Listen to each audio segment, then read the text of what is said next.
World is presented by Academy Sports and Outdoors. The White Sox arrived last night. They were swinging, they were pitching, and they took Game 1 from the Royals 12-1. Hi, everyone. Welcome back to the ballpark with Rex Hudler. I'm Ryan Lefevre. And, boy, you know the Royals are going good when they play one of their worst games of the year as far as the final score goes, and yet both of their magic numbers were reduced. Yeah, that hardly doesn't happen, but you know the Royals have been on a cloud, and they're playing themselves to the finish line.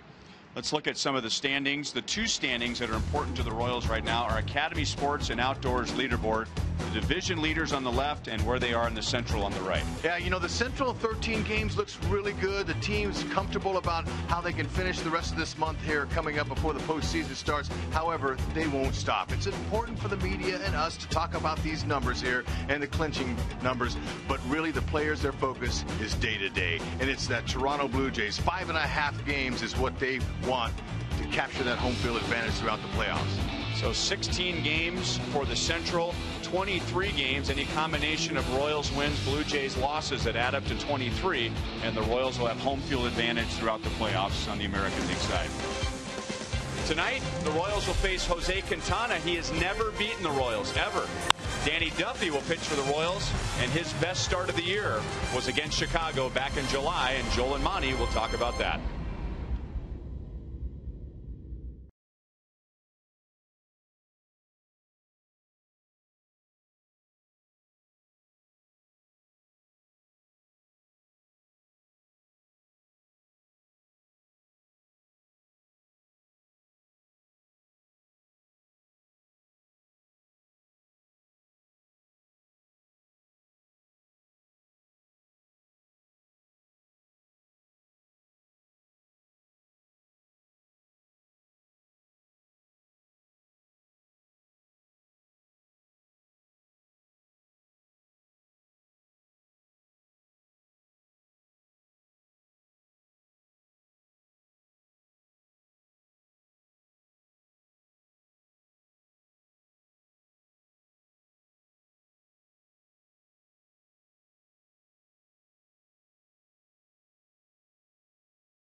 Escobar in Chicago. We had the spin, and then we had the deflection, and he wasn't done because then we had the Jeter jump, and for good measure, how about one more? Let's call this one the reflex and the flip.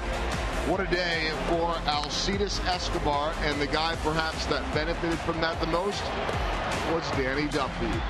Welcome back into Kauffman Stadium. Joel Goldberg alongside of Royals Hall of Famer Jeff Montgomery. Danny hasn't been as efficient lately but he was that day in part because of defense. So what did you see back then that he can maybe carry into today? Well, I think just pitching to contact, that's a real big factor for Danny Duffy. When he's pitching to contact, trying to hit bats as opposed to trying to miss bats, he's a lot better. And I think he's learning every time he goes out there how good this defense can be for him.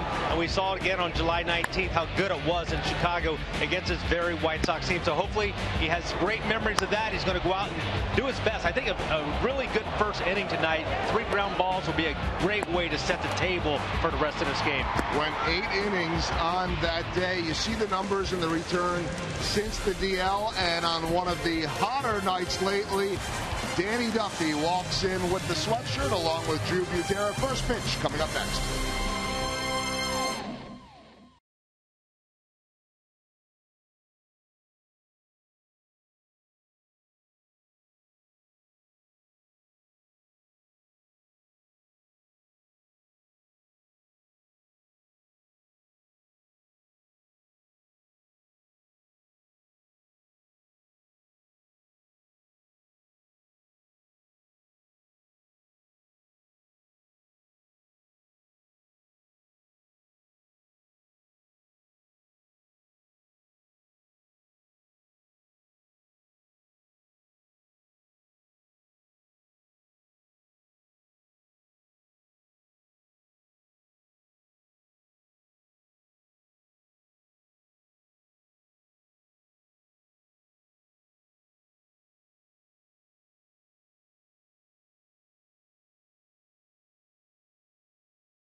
Play gives back to schools across Missouri, so play it forward with the Missouri Lottery.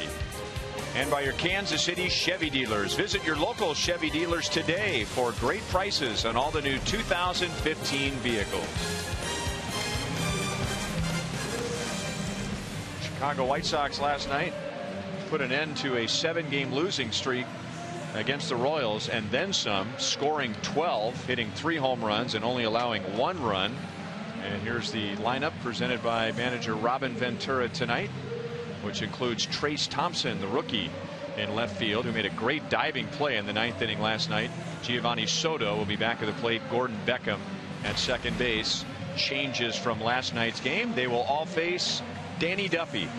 That's right, Danny Duffy. Hopefully he's got his good stuff tonight, which he has most recently in the second half of the season. Since July 1st, he's 5-2 with a 3.08, 6 quality starts. They'd love to see it.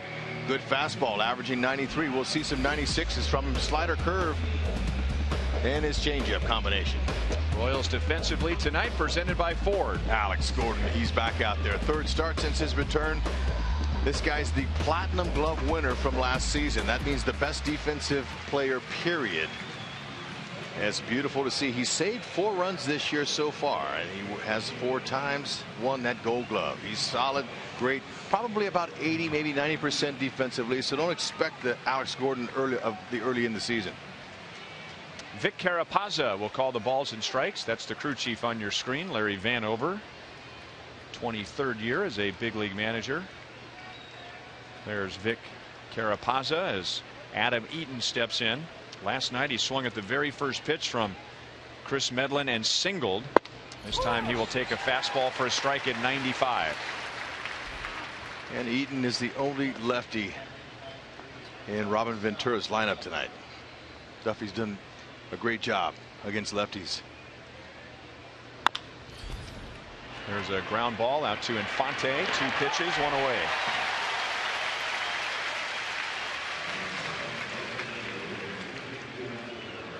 Danny has already made 4 starts against the White Sox this year, including the best not only of this season but perhaps of his career, when he took a shutout into the 9th inning on July 19th and ended up giving 1 run.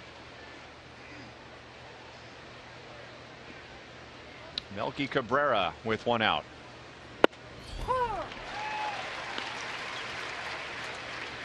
Melky hit 3rd last night and was 1 for 5 with a run scored. Duffy working very quickly, and a little breaking ball is pounded out in front of the plate. Butera throws him out, 2 away.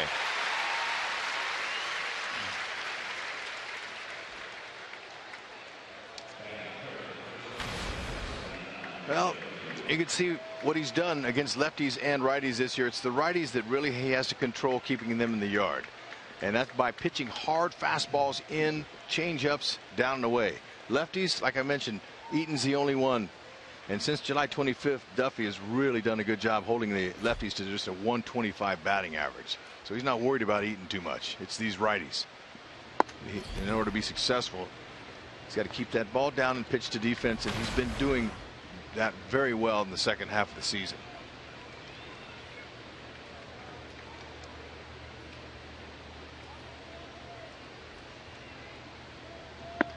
Two 2-0 on Jose Abreu. He hit one of the 3 home runs last night.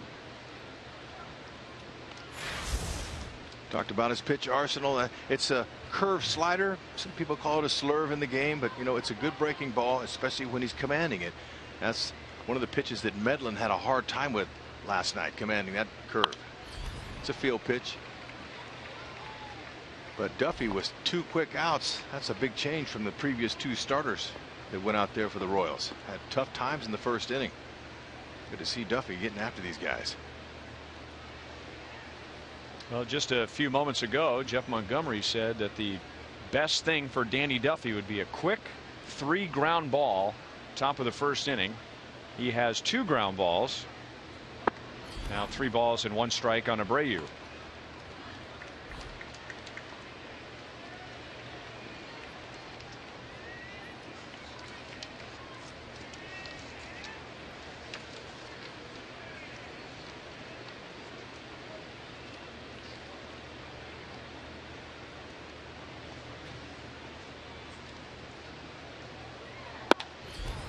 And now a walk. Danny did not have a quick inning in his previous start Sunday at Tampa Bay. It was a very long inning, 32 pitches, but he only allowed 1 run and otherwise was solid the rest of the way. And the number he would like to improve would be the first one on the line there, 5 innings pitched. He's averaging about 5 innings pitched over his last 5 starts.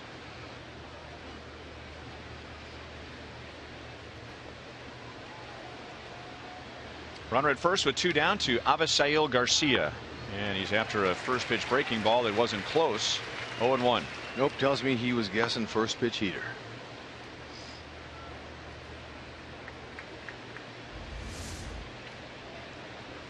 But I just love that super slow motion camera. Look at Butera, nice job of keeping that ball in front of him. Shows that break. Ooh. 0-2.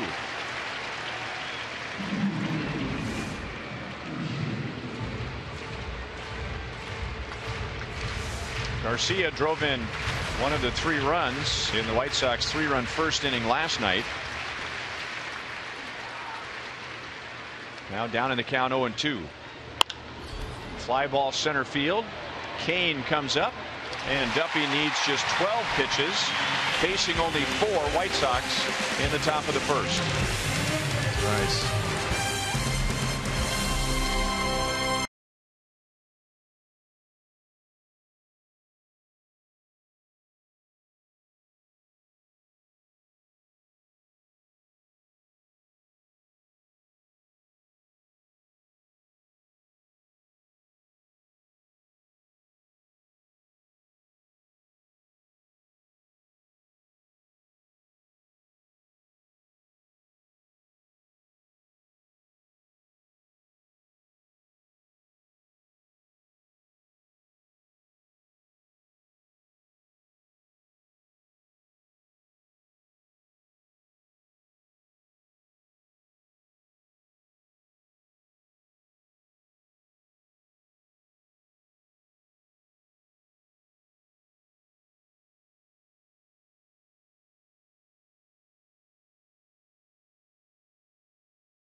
getting a much needed day off on Thursday, and he had 2 hits and a run scored, the only run scored for the Royals last night after scoring a combined 27 runs on Wednesday and Thursday against the Tigers.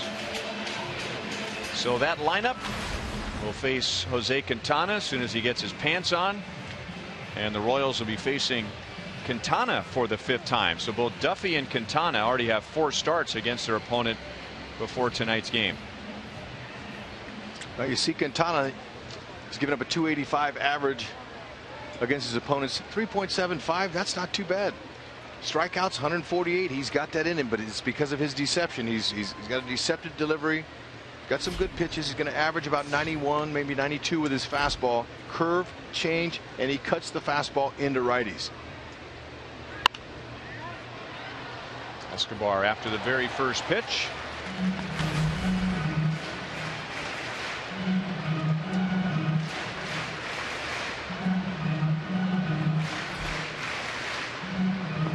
This is the 17th career start for Quintana against the Royals, so several Royals have a lot of experience against him. Escobar has 41 at bats. Up the middle, Ramirez goes to get it, and Escobar is out number 1. White Sox typically are not a good defensive team, but last night they were very good on defense in their victory over the Royals. And here's how they're lined up tonight. Yep, got a good arm in right field, that's for sure. Avisail Garcia, he can really throw that ball. We'll see if Jershely will test him tonight or not. Adam Eaton's got 8 in center field. Trace Thompson, he doesn't have an assist yet, but in left field, but he's got a good arm. Don't let that kid you. He's just a young rookie. They really like his potential, and he could find a home out there. He continues to play like he does. Lorenzo Cain takes ball 1. Lorenzo lost a career high 11-game hitting streak last night. He has 40 career at bats against Quintana. 1 ball, 1 strike.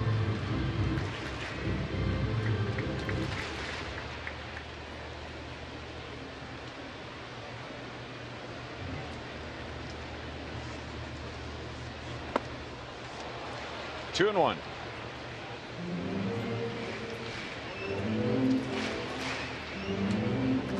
In his first 16 starts, Jose Quintana has not beaten the Royals. His ERA isn't great, but you figure you get a win here or there, but the run support has been brutal for him. Under 2.5 runs. Only Jose Quintana and Kevin Correa have made 10 or more starts against the Royals and never beaten the Royals. So it's really not on Quintana. He's had some good games against the Royals. He's a little frustrated as far as that his record goes. He's a good pitcher, but just hadn't gotten any run support, and as a result has a lot of no decisions. Matter of fact, he's got 49 no decisions in his career. That's the most in the major league since 2012. And what a no decision is it's a starter that doesn't get a win or a loss. It's that simple. ND they call it.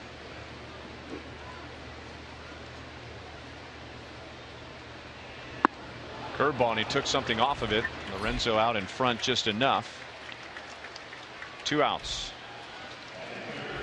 So when you face a team a lot, you got to make adjustments when you haven't been able to beat them, and this is one of them he's going to do. He's going to change speeds on all of his pitches. Really, he has the same pitches, but you can make them even harder and more deceptive if you just take a little bit off or put a little bit more on.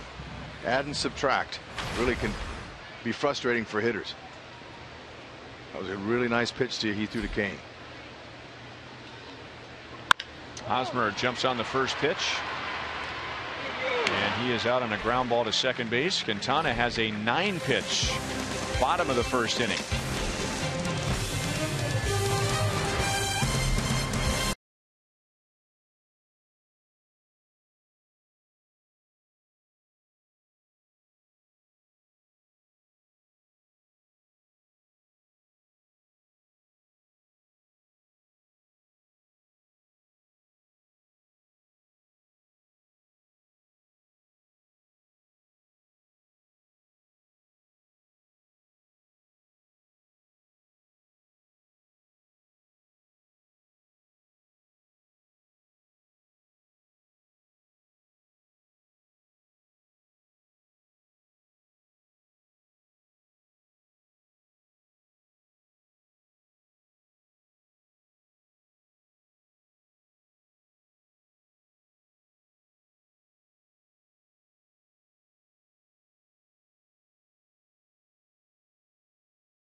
Jose Quintana. Quick first innings. Our University of Kansas Hospital injury report looks at Mike Moustakas and Ryan Madsen.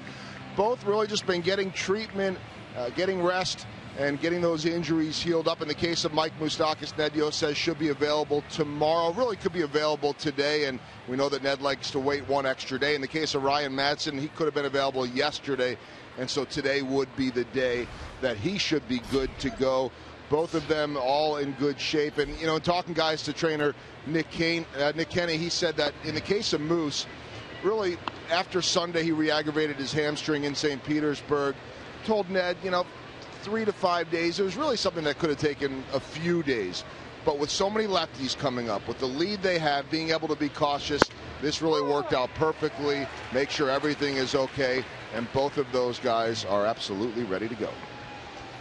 And that streak will come to an end tomorrow as the Royals will face a righty in Eric Johnson, but then a lefty on Monday as Minnesota will be here, and Tommy Milone will start for the Twins. 2-1 on Trace Thompson, who got his first big league hit here the last time the White Sox were at Kauffman Stadium with an infield single against Edinson Volquez. 2 balls, 2 strikes. Trace Thompson, he's been good against lefties this year with a .414 average. 2 of his only home runs have come against southpaws. So he's in that lineup to do some damage.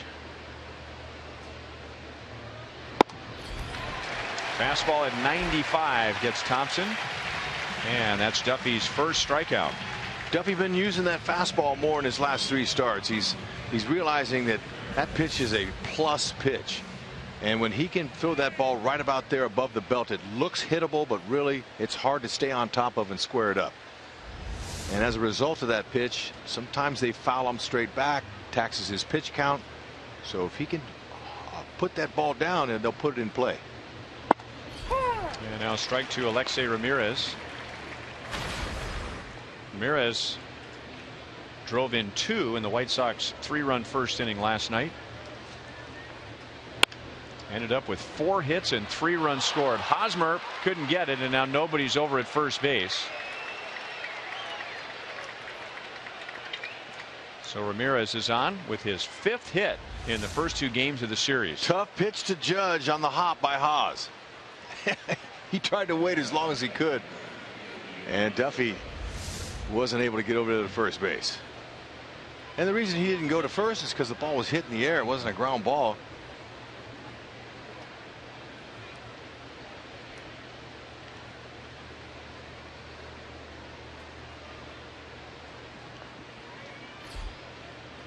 One on, one out to Giovanni Soto. Duffy's in with a strike. Talking about Duffy's pitch count in his last start, and we mentioned the 32 pitch first inning and only going 5 innings. It wasn't like Danny was all over the place and walking every other hitter. He only had 2 walks. But as you pointed out, with his good stuff, he's going to get a lot of foul balls. He threw over 70% strikes. So it wasn't a lack of hitting the strike zone that resulted in the high pitch count and short outing. And now 0-2 on Soto. Whoa. Ground ball up the middle. Escobar. Infante. Hosmer. Inning over. 16th ground ball double play of the season by Duffy. Tells you he's pitching to contact, keeping the ball down and letting those gloves do the work. Why not?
That is a heck of a hat. Oh, it's very stylistic. Make sure he wears that to dress to the nines next year. Kendrys Morales leads off against Quintana, who flips a curveball for a strike. Quintana got the Royals in order in the first inning. Morales, Gordon, and Cuthbert in the second. Kendrys drove in the Royals' lone run last night with a sac fly. That's his 99th. So one more and he gets to 100 RBIs for the second time in his career. Yeah, that first time was back in '09 with the Los Angeles Angels. He had 108.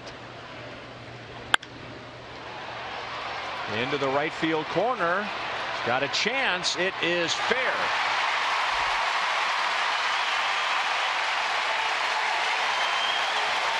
You know, you say this about balls that hitters will hit into the corner, that it's just straightened out, that the hook or the hook never really took effect. That ball, I just kept waiting for it to slice, and it didn't. It just stayed straight and down for his 37th double. Went with it. Didn't try to pull it, and that's exactly what Dale Swaim, his hitting coach, loves him to do. Recognize the pitch away if you can get the release point and just try to go with it. Nice start for the inning. Garcia, he's one heck of an athlete. He can run. I thought he might chase that down for a second. Got a good arm. We talked about it.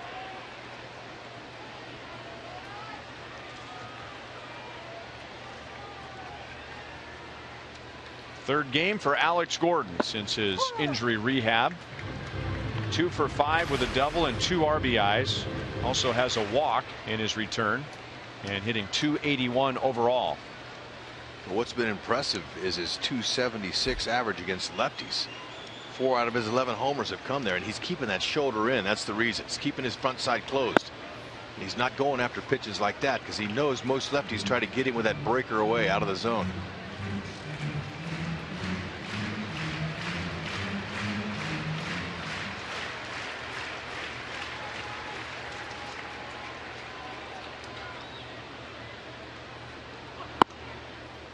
That pitch rides away. 2 balls, 1 strike. And in Alex's rehab assignment in Omaha, we saw a lot of base hits to the opposite field. That's another reason why he's been so good against lefties. He's taking what they're giving him. They're staying away, he'll go ahead and shoot it away.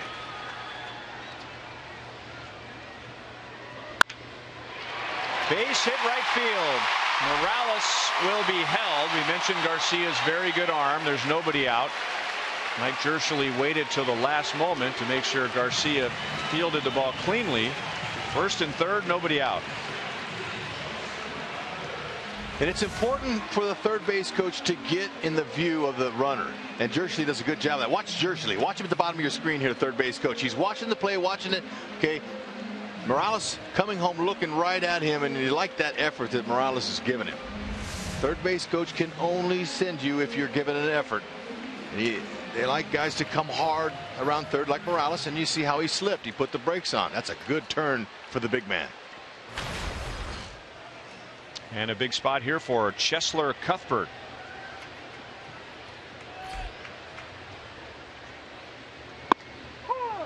Cutting fastball over the outside. Cuthbert was 1 for 3 with a double last night. And one of his outs was a line drive to right field. Ned Yost talked a lot about his composure before the game today. For a lack of major league experience, sure doesn't come across in his body language. Having the ability to slow the game down is not something that comes easy to a young player. With the crowd, the TV, all the attention, guys want to swing early in the count.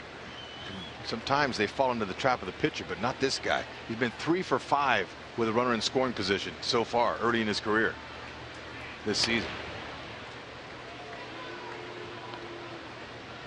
The move, not a whole lot special, although the lefty, when he's looking at you, that's a good enough move. Base stealers, they've been successful 20 of 28 times against Quintana, so you can run on him if you get the right situation. Outside, 2-1.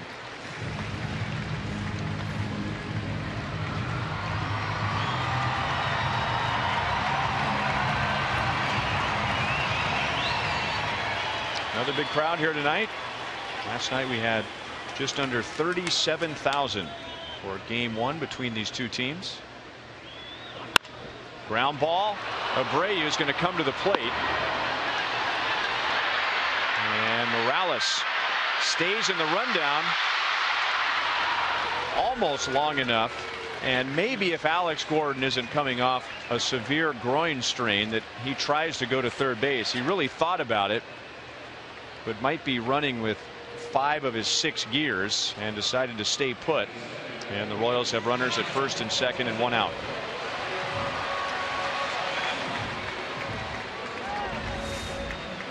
Cuthbert tried to go that way and hit the hole, but it was just right at Abreu. Abreu with a nice job going home.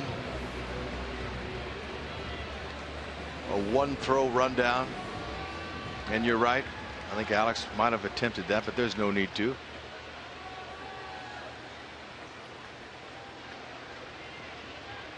Runs pretty well for 7 screws in his ankle. 2 on for Paulo Orlando. Soto faking a throw to first. There was no one to throw to.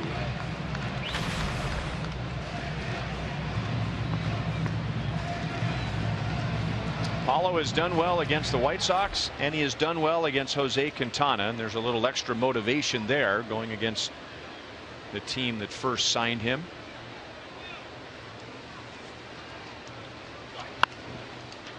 One ball, one strike.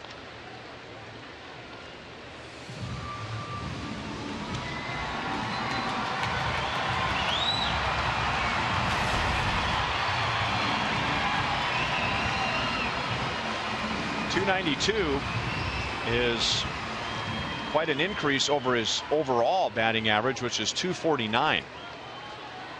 He's a good 45 points better when you put runners in scoring position. Lays off a curveball down and in. 2 balls, 1 strike. This last home run came from a curveball to a lefty. It started out on the outer half and ended up right over the middle of the plate. And he met it nicely. Pitch was down. He got under it. He nailed it over the 387 mark here at the K. And you mentioned his former team, the White Sox. He's done a pretty good job this year hitting against them. .324, 3 doubles, a triple, and a homer. A breaking ball hit in the air to right field. Garcia backs up. Gordon will tag and go to third. So Quintana is 2/3 the way of pitching out of a jam. The Royals had runners at first and third and nobody out, and now it's first and third and 2 down.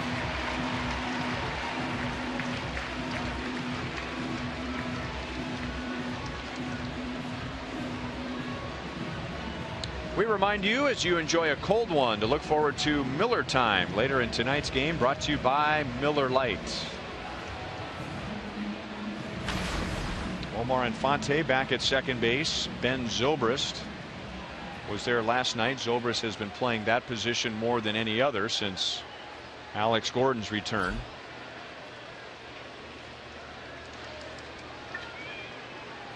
First and third with 2 down. First pitch swinging, and a cut fastball tied him up. 0-1.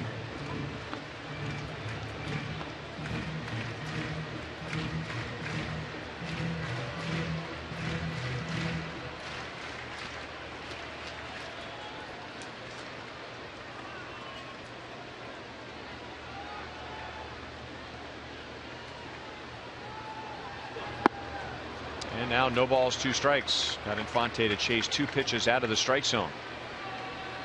Quintana, he knows Infante likes that fastball, and if he's going to swing at those pitches like that, he's going to keep throwing them. Not going to give him a fastball unless it's up and out of the zone.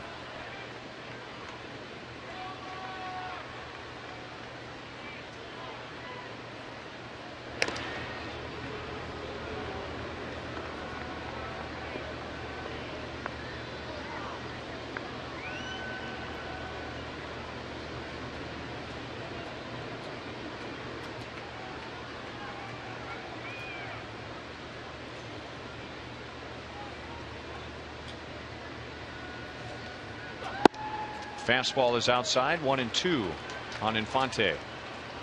And you notice Soto throwing that ball back on his knee. He just leans forward, drops to his left knee, and just throws it out there. And he told me that he does that to take the pressure off of his right leg. He had surgery on it last year, and he said it's easier. He said it's not a yips thing. I don't have a problem standing up, but all that standing up and throwing is hard on my body.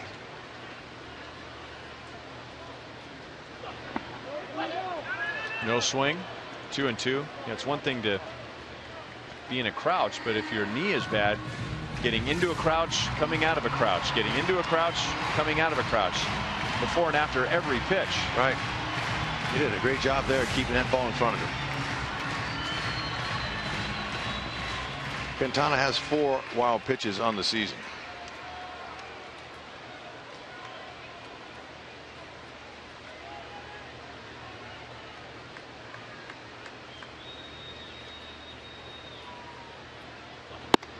And the count goes from 0-2 to 3-2. Infante's just one double shy of 250 in his career. Wouldn't it be nice if he could do it here early, his first at bat?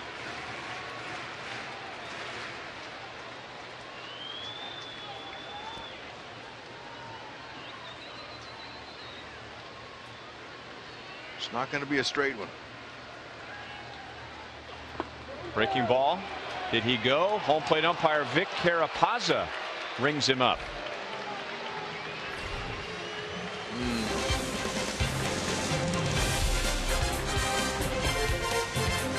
Close.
As we honor the military with Royals Armed Forces Night presented by Budweiser. Arrive early for a pregame ceremony honoring our servicemen and women prior to the game against Minnesota. And if Vic Carapazza, the home plate umpire, happened to be here on Monday, which he won't be, there'll be a new crew. We would salute him as he served the United States Air Force before beginning umpiring school. Yep, we'll salute him tonight. Thank you for your service, Vic. Saladino to short, and Escobar will take care of him. Duffy has gotten 5 outs on the ground in his first 2 1/3 innings. Duffy's been doing a good job. We've noticed since the second half of the season, pitching to contact. But if you want to see Escobar, watch him. A lot of guys will backhand this. You try to get in front of it if you can, and then get your momentum going towards first base.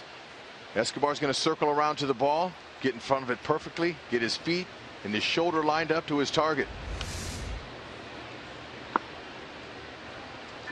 Gordon Beckham takes ball 1. Batting at .203. He is in a deep slump. In his last 100 at bats. He has 13 hits. Well, you know, it's extremely difficult to be a utility type player and not get a chance to play that often. And then when you can't get it going, and then you don't get your hits and produce that once a week, you know, it's tough to bring that average up. 2-1. Boy, nice low strike. Beckham didn't like that. That's right where Duffy wants to stay.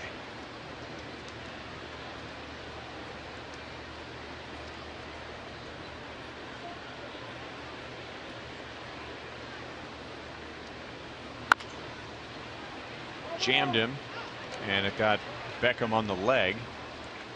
2-2.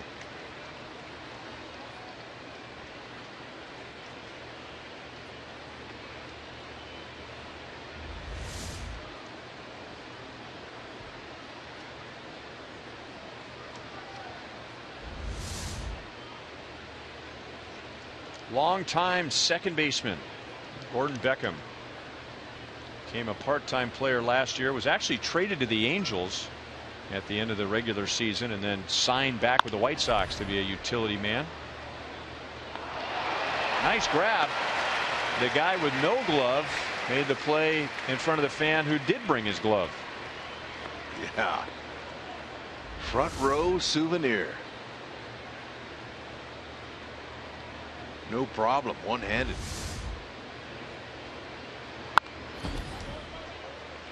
Still 2-2 on Beckham.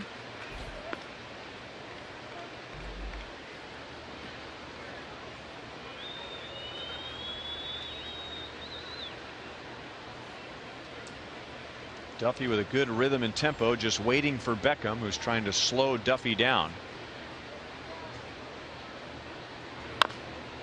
And he fouls off another pitch.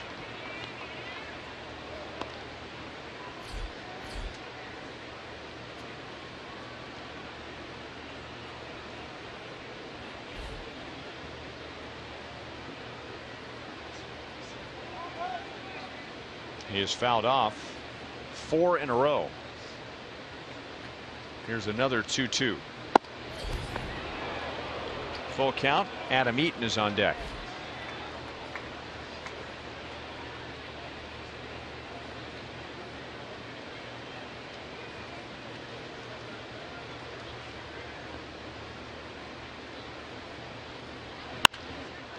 Up the middle, base hit center field. So a good at bat for a struggling hitter. And Beckham is on with 1 out. Sure enough, you foul off all those borderline pitches, your confidence gains each and every time. And Duffy got tired of it. And he said, all right, I'll just give you a fastball. Hope you hit it at somebody.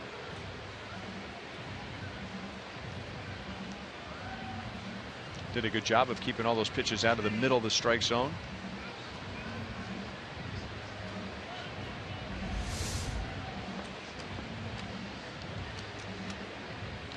Adam Eaton opened the game with a ground ball to second base.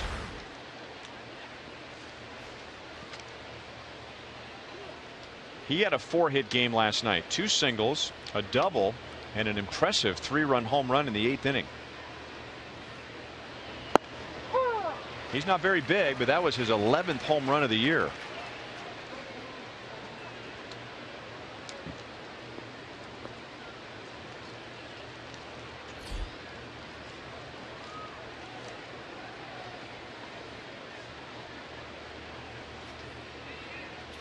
Previous career high was 3.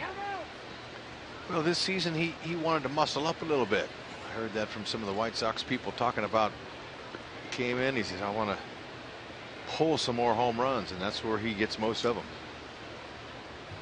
He's got a .350 on base percentage, doing a nice job in that leadoff hole. He scored 80 runs this year. That's the highest on the team. Just 1 run ahead of Abreu.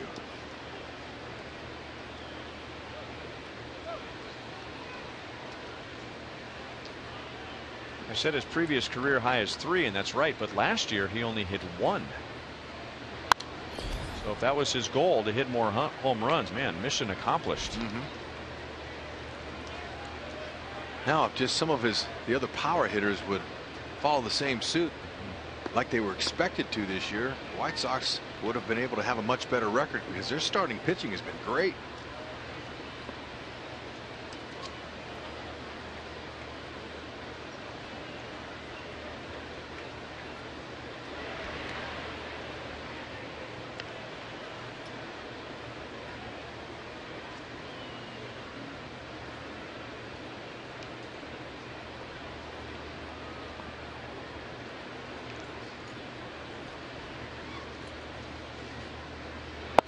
Curveball struck him out. Duffy's second strikeout, and that is the second out of the third inning. Time now for you to tweet your strongest fan photo. Use hashtag KC Data Strong Fan. You just might see yourself in an upcoming broadcast. Brought to you by T-Mobile. Hashtag KC Data Strong Fan.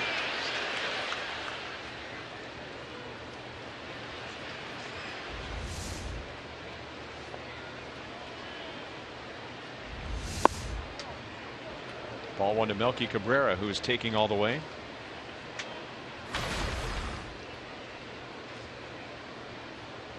There's another number that's important to look at in looking at all the home runs that Adam Eaton has hit this year compared to last year.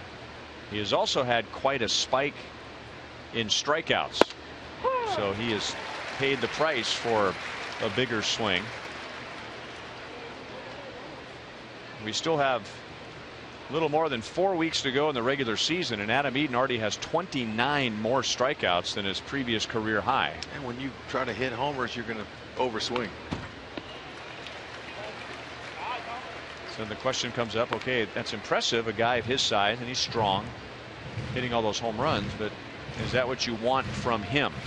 Or would you prefer that with 2 strikes, being a fast player, that he does a better job of putting the ball in play and taking his chances with his legs? Those are the things that are addressed usually in the offseason.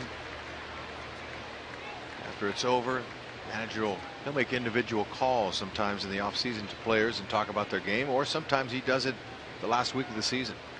Expectations for next year. And now Melky Cabrera goes down on strikes. Duffy strikes out 2 in the third inning.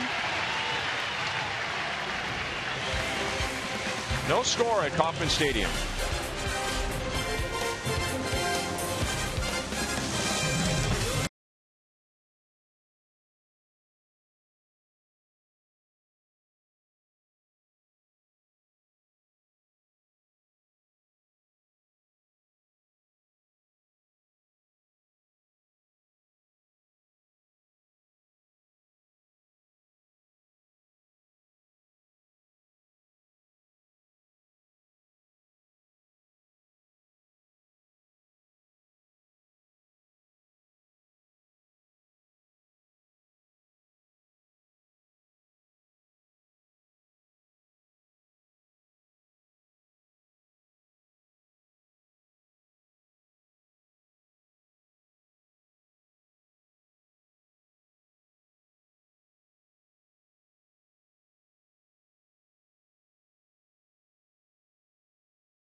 Fan has been a business and community leader for more than half-century, leading the charge to improve health care, education, arts, the mass media, and child welfare. Friends describe him as an unsung hero for Kansas City, the driving force, among other things, behind Truman Medical Center, the Eye Foundation of Kansas City, and helped lead the charge for the Kansas City Zoo expansion. And Al is sitting in the Buck O'Neil legacy seat at tonight's game. Congratulations, Al. Way to go. Drew Butera, Alcides Escobar, and Lorenzo Cain here in the bottom of the third inning. 1-1 on Butera. Butera singled in the ninth inning last night, helping set up the Royals' only run, avoiding the shutout against John Danks. And that caught the corner. 1-2.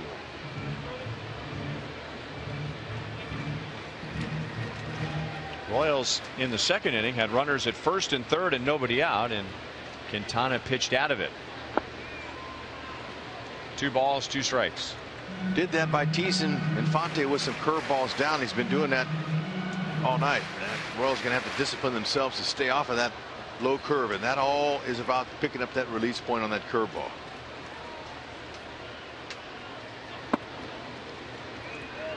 Three and 2 on Butera.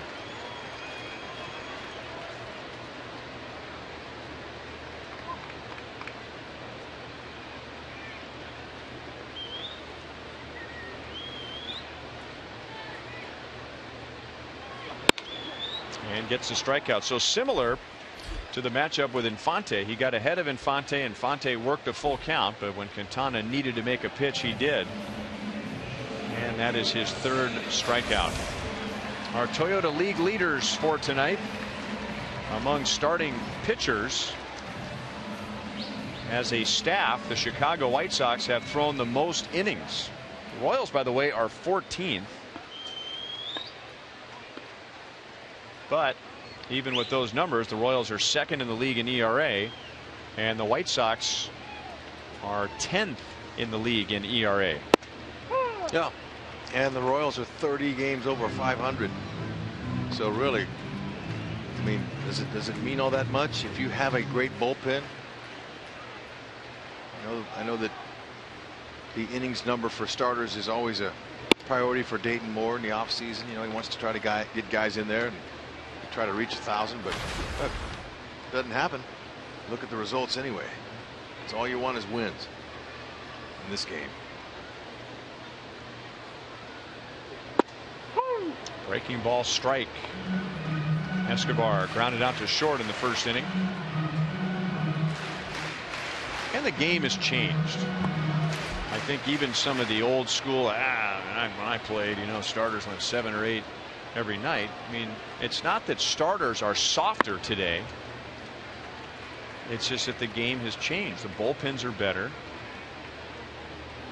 I mean, let me ask you, you came off the bench, or even a game that you started, would you rather face a starter who's on that night for a 4th time, or Yes. a guy that just comes out of the bullpen and he's throwing 98 miles an hour and you haven't seen him maybe all year? You want the starter. Give me the starter. Up the line, down into the corner, and Escobar has a double. He had gone 35 games without a double, and he's at second base with 1 out. Well, I'm sure that Escobar's been hearing the rumbling going around about maybe dropping him out of that leadoff spot because his on-base percentage isn't that great, and the fact that the last several weeks he's been struggling. So there's only one way to change that, and that's to produce, get on base, start going to right field like we saw him in last night's game after a day off, and now the double. So I think Escobar, he's gotten the message. He wants to continue to stay in that spot. He loves hitting leadoff.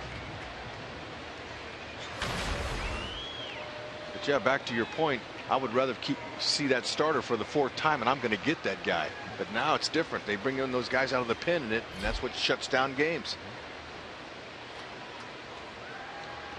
And the old school guys who feel like starters aren't tough enough these days and they don't go deep enough into games, when they pitched or when they watched the game or coached the game, in those days the bullpen was made up of starters who couldn't make the rotation. They were cast-offs. Yeah, they weren't specialty guys. So Kelvin Herrera, he's not a failed starter.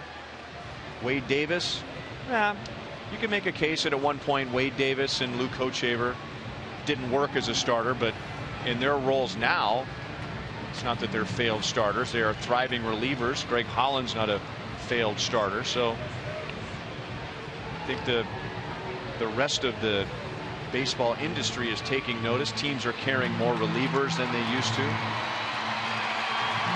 No, it's definitely a pin to win era. And the Royals Royals have the best spin. Hey, it's the man you want to see here. Lorenzo Cain hitting .354 coming into this game. 7. Out to Beckham at second base, 2 down. Escobar goes to third. Looking for that fastball early. Wasn't where he wanted it.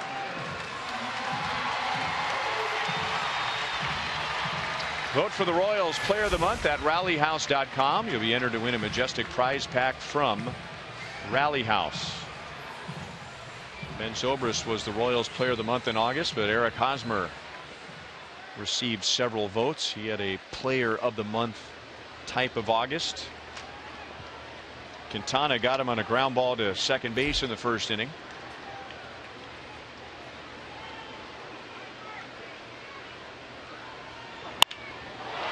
Into right field, Garcia with a long run. He is there. Hosmer didn't quite get it all, and it hung up there for Garcia, and that ends the inning, and the Royals strand Escobar at third.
That did not see Toronto scoreless. They were fairly quiet yesterday. Not the case in this one. Jose Bautista had a big day at the plate, including this home run as they beat the Orioles 5-1.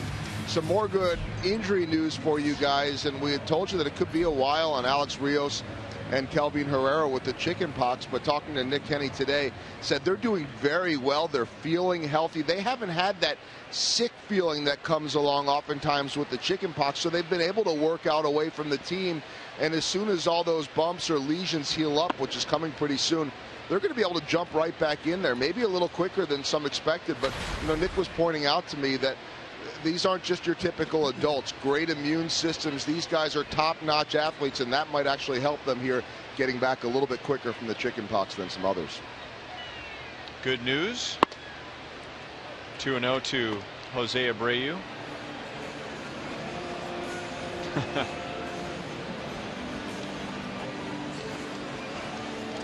I agree. Abreu walked his first time up. I guess when I saw Pox, P-O-X, I was looking for the Sox reference in that sign. It would rhyme perfectly. It wasn't there. He made the point without that.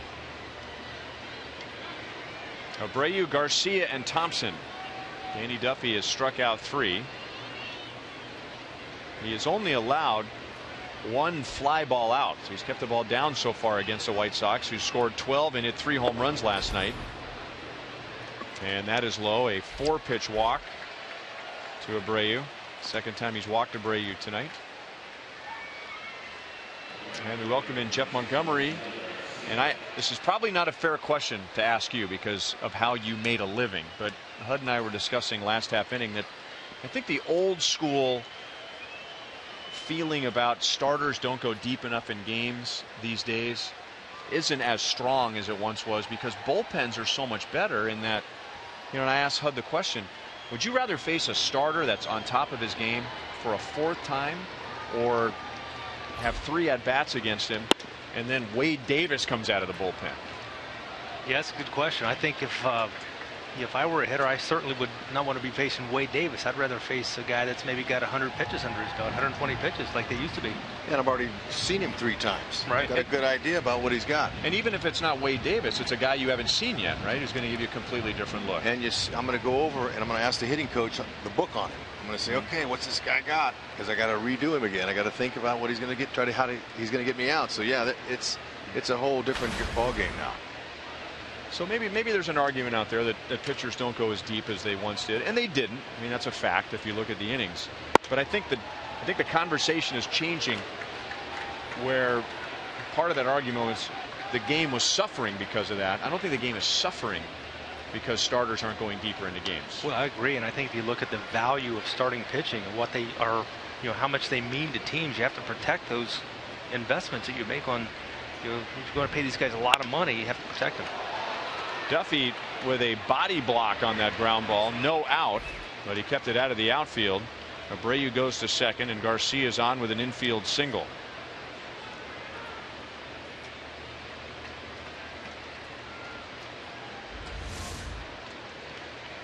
Let's see where this got him. He got him on the backside. Best place to get hit. Yep. And he's coming off his first year of arbitration, so that wallet's a little thicker. Right? That's exactly right. So when you see that ball coming at you, if you're a pitcher, I guess you turn your back to it. Monty, is that the best way? I know we know hitters, we want to turn towards the backstop. Right, and Duffy throws his glove up. Occasionally, if you're lucky, you'll snag one. You made a play like that, which was one of the best I've ever seen.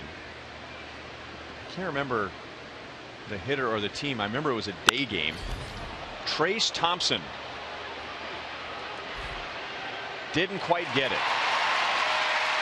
One runner will move up. Abreu will go to third. Boy, Thompson had a good swing. That ball had a good trajectory off of it, and the wind is blowing in that direction, but it flamed out once it got out into deep left center field. And now first and third with one out. And it even sounded good. Heater in, pulled his hands in there at 95. Good location by Duffy. We talked about this young man here, how impressive he's been looking, opening up some eyes.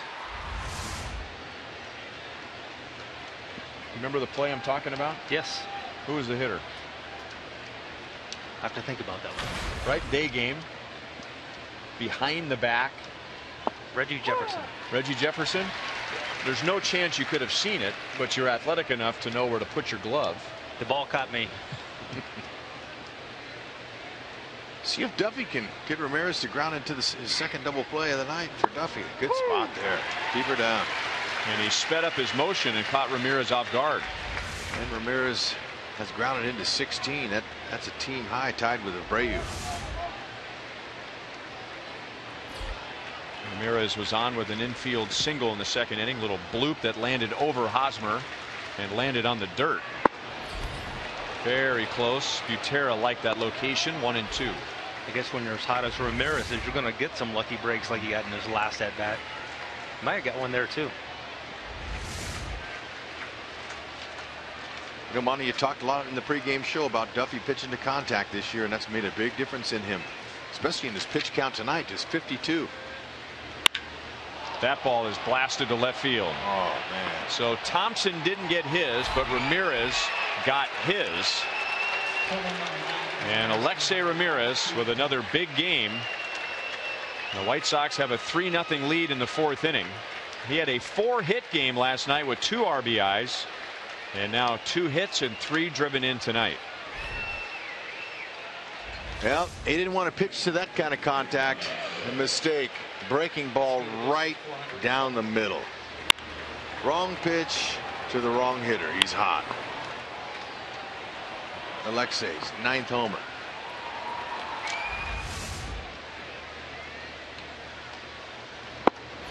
Fastball in there to Giovanni Soto. Soto rolled into a double play in the second inning.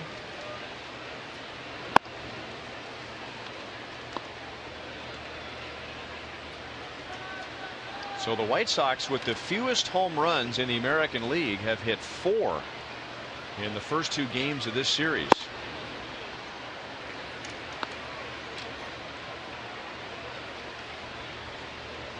And 3 of the 4 have been 3-run home runs. Soto had a good swing. 2-2.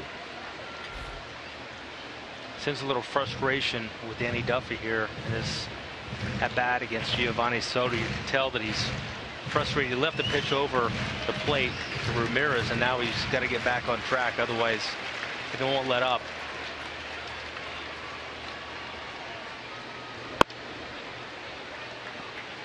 Three and 2 on Soto.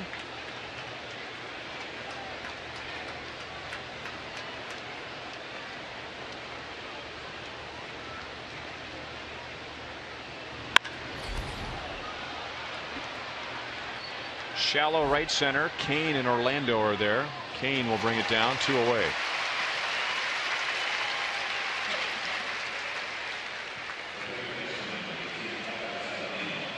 Royals fans, we will celebrate you. September 26th, we'll have Fan Appreciation Night presented by Sprint. It'll be the Royals and the Indians. The night will feature games, giveaways, and great prizes. And the first 10,000 fans receive this Royals knit stocking cap, getting you ready for October. That's courtesy of Blue Cross and Blue Shield of Kansas City. That's good looking.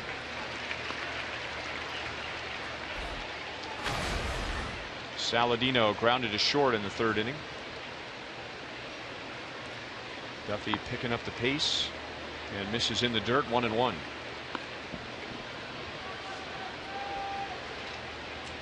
I'm sure Danny's frustrated. In fact, he walks Jose Abreu, and then he has a ground ball that if he gets his glove on that ball, maybe a double play, and instead now he's looking at a 3-run home run. 2-1 on Saladino.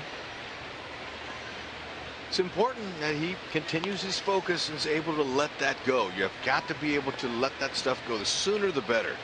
Keep your focus. Down in the zone, your offense is going to come back for you. That ball's hit hard. Kane is there. So a 3-run home run and 2 long fly balls for outs. And the White Sox get 3 in the 4th inning.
Bread. Avoid the lines. Order online with rapid pickup at delivery.panerabread.com. By Menards. Save big money at Menards on all your home improvement needs.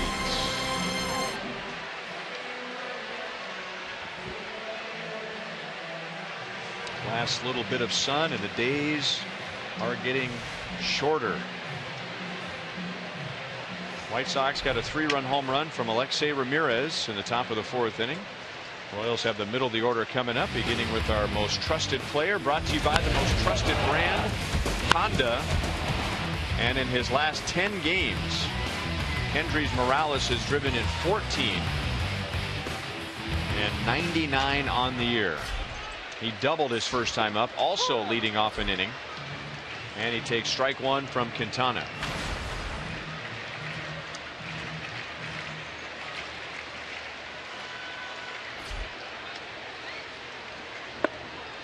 And now it's 0-2. Well, Quintana, he got 3 runs. His teammates only been averaging about 2 for him. So see if he continues to work it.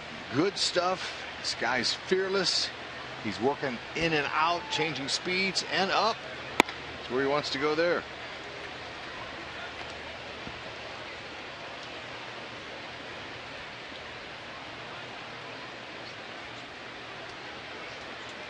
Doing all he can to try to stay out of the middle, but it's been his breaking ball down low that's been successful tonight. Grounded to Saladino. Quintana doing a good job of keeping the ball down. The Royals only have 2 fly ball outs against him. 1 away in the 4th inning.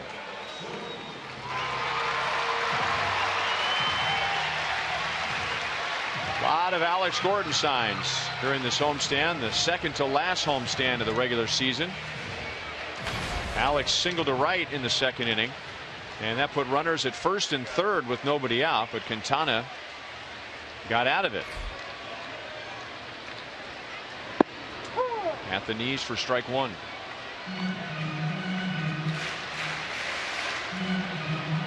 Alex is 3 out of 6 since his rehab assignment with AAA. 1 ball, 1 strike.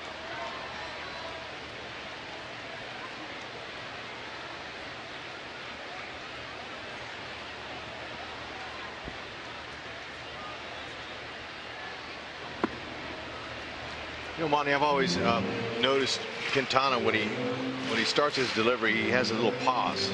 It's almost like he rocks a little bit, but it doesn't affect the hitters that much. I'm thinking it's a good timing device for Quintana. I think it's a thing for him to make sure he gets set right there, gets all of his weight going toward the batter. That's a fair ball. Another hit for Alex, and he will coast into second base with a double. So he's 4 for 7 since coming back. Runner at second base with 1 out.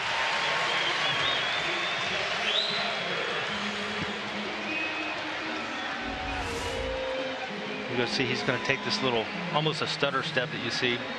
Let's make sure that right shoulder is going right toward home plate. And he wasn't happy, but you know what? Alex doing a great job of keeping his shoulder in on lefties. He's raking. And since he first got here, and I noticed even watching his swings in Omaha, how patient he was and how he was letting the ball travel deep and utilizing the whole field. He looked really calm and comfortable, and he's been able to transfer that up here. Well, it's like any position, you have to trust your stuff, and he certainly trusts his stuff. And it's great to see him get it going back so quick after the injury. Cuthbert gets another chance.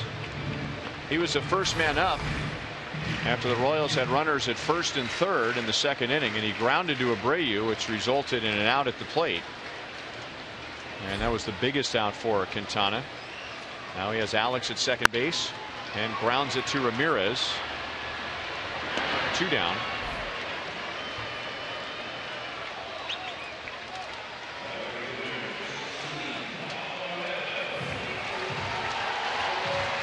You can get closer to the action at Kauffman Stadium with the Royals Memories program. You can choose amongst a variety of unique opportunities, including taking a photo on the field, a front row pass to watch batting practice, and more. All experiences are available for purchase each game exclusively through the MLB.com ballpark app. Just download the app, pick upgrades, and select one of those once-in-a-lifetime experiences.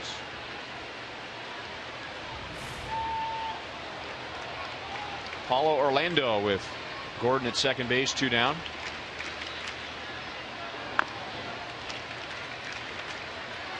Oh and 1. Paulo was 4 for 8 with 2 doubles against Quintana when the game started, so he was one of the players to watch. Presented by DraftKings.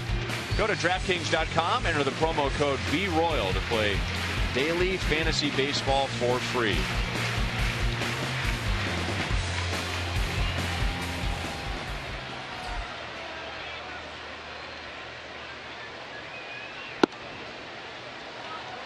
One ball, 1 strike. Saw Derek Holland on that list there. He's really made that Rangers team better by coming back from his injury. They got some solid pitching. He's a guy that's always been impressive to me, just his inability to stay off the disabled list. I think that's been the biggest challenge for him.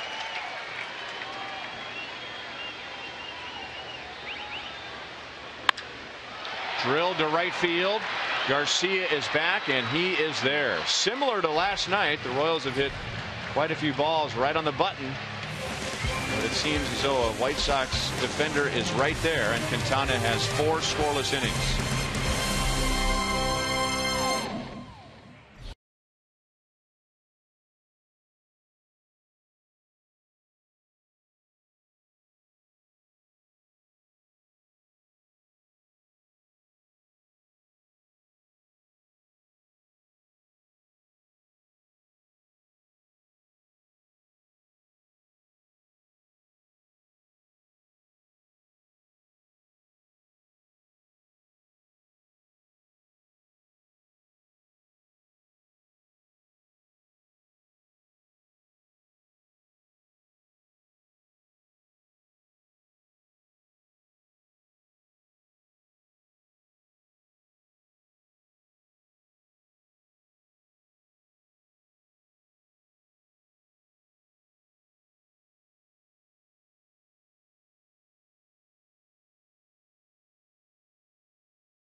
Had both a Jeff Montgomery rookie card and a Rex Hudler baseball card. Hud went down to sign it, and he tried to negotiate with that fan to get Monty's rookie card, and the fan said no. Right, and so this young lady right here had Monty's card right there, and I saw her before the game at batting practice, and when she showed me that sign, I went, what? You're going to give me a Monty rookie card? I was so fired up. Thank you, young lady. That was so special of you. Now, Monty, I don't ask too many players to ever sign a card for me, but I would really cherish it if you would sign your rookie card for me, Monty. What do you think? I'd be honored to sign it, but what do I get out of this deal? Well, you know what? So you're wanting something back for that. I'm through with you, Monty. Come on. All right, here we go. I'll offer you my rookie card. Okay? Well, I'd do it if it wasn't a Yankees card. Really? I don't want a Yankees card. It's my 84, man. It's my rookie card, worth probably a nickel. Mine's worth a dime. Thanks, Monty. He signed it. Beautiful.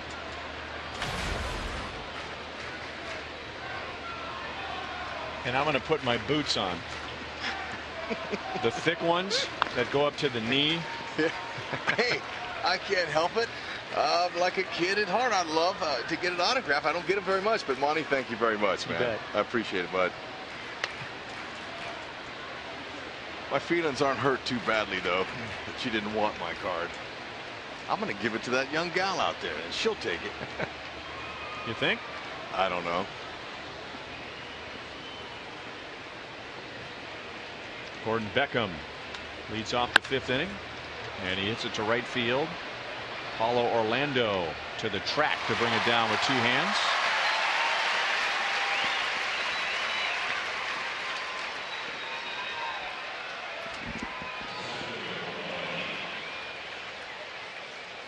In the first 3 innings, the White Sox hit 1 ball in the air for an out. In the last 2 innings, they have hit 4 balls in the air for outs, and that doesn't include the 3-run home run by Alexei Ramirez. And I was listening to your comments, Monty, right before the first pitch.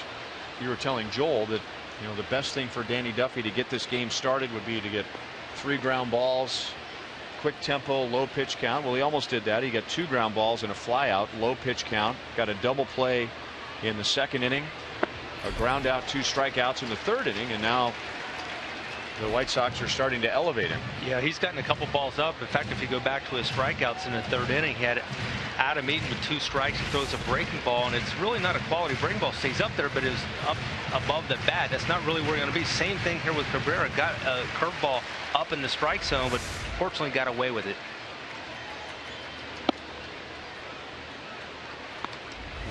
Go back to Ramirez. We saw the breaking ball that ends up right in the middle part of the plate. So that breaking ball, you got to have finished out of the strike zone for the most part if you're going to be successful with it. You better believe that. Duffy knew after Ramirez knew. This time he got him with a fastball. 4 strikeouts for Duffy, 2 against Eaton, and 2 away in the 5th inning.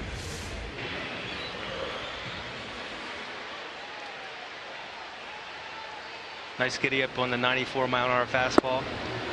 Up a little bit. It was inside enough. Eaton couldn't get out in front. Blew it by him.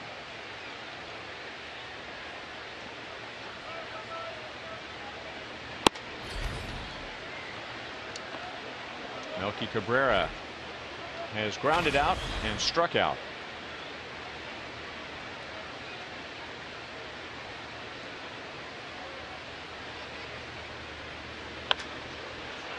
Popped up. Drew Butera will bring it down. So after giving up the 3 runs in the 4th, Duffy gets a 1-2-3 top of the 5th inning. Chicago leads 3-0.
Beautiful sunset on September the 5th. 1 month from today, the regular season will be over.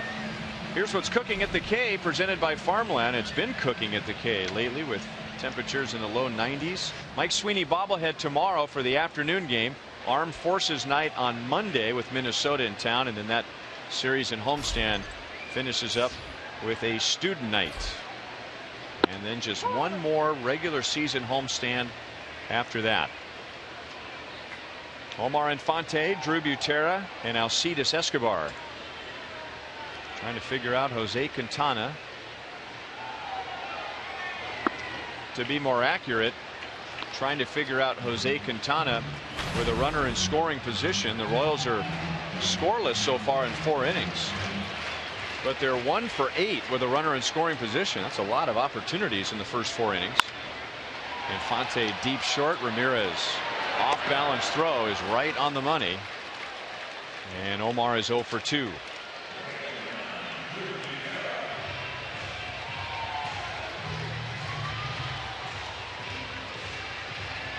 Royals fans, you still have the exclusive opportunity to purchase an autographed copy of Dayton Moore's new book, More Than a Season.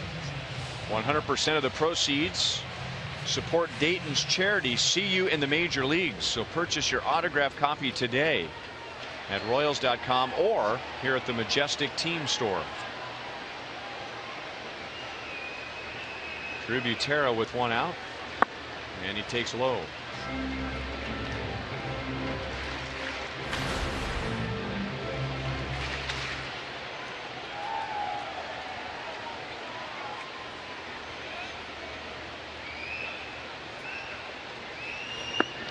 It'll be interesting to see how the Royals do once they get into the postseason, and if we look back on this time when Ned had the opportunity to rest a lot of his regulars, because that's part of it. He's resting his regulars, but the other part of it is a lot of bench guys are getting playing time. Well, the team's still winning really without all those regular guys out there every day. I think that's the amazing thing. And the people we talk to, the other broadcast teams coming in, that's the thing they're amazed at too, is the fact this Royals team is very difficult to beat, and they've had the injuries, or going some guys that probably won't see maybe come playoff time. Well, it's the players that are added additions have all stepped up to their caliber of play, that the same energy level in championship play. So that's a byproduct of the system and how it's been working, and especially winning down below.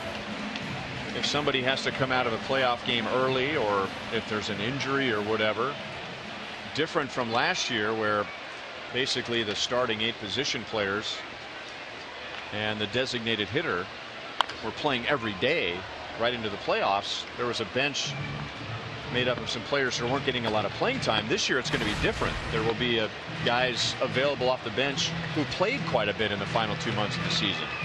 Right. You had some guys that had never been even in the big leagues prior to last year that contributed in the postseason too. So it's, you got a lot for not expecting a lot. And because they had success in their short amount of time up here, gives them confidence to perform on a big stage. There's one example right there. Terrence Gore, someone Monty was talking about, never been in the big leagues before and played a big role in the postseason. Paulo Orlando, we hope will get his first taste this year.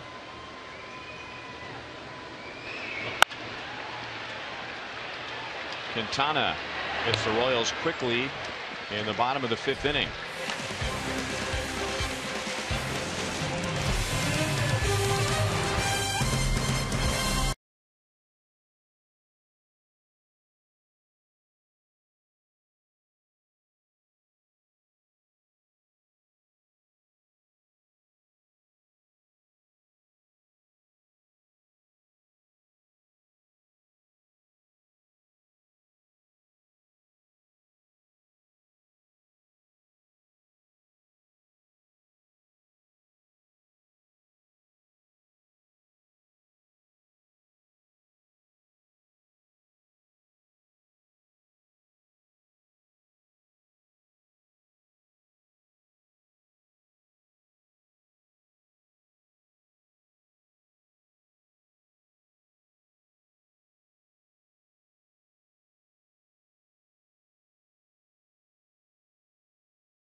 Stadium tonight. Some of them arrived on the Forever Royal Fan Express.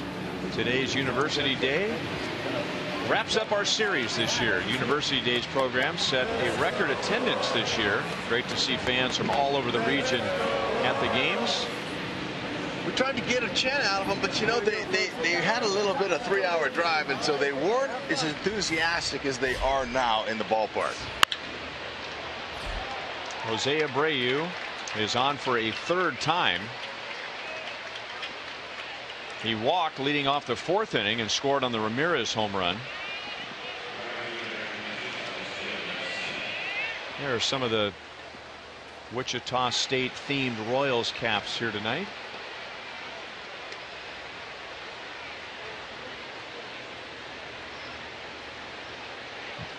There you go. How about that? Listening to the radio. Slugger's got a friend for the evening.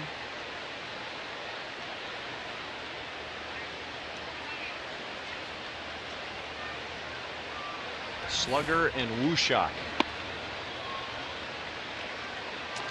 Avisail Garcia hit a ground ball off of Duffy's rear end in the fourth inning and reached with a base hit, and he along with Abreu scored on the Ramirez home run.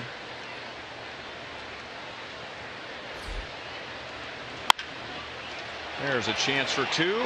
Low feed for Infante, but he bails out Escobar. And that's the second ground ball double play for Duffy tonight.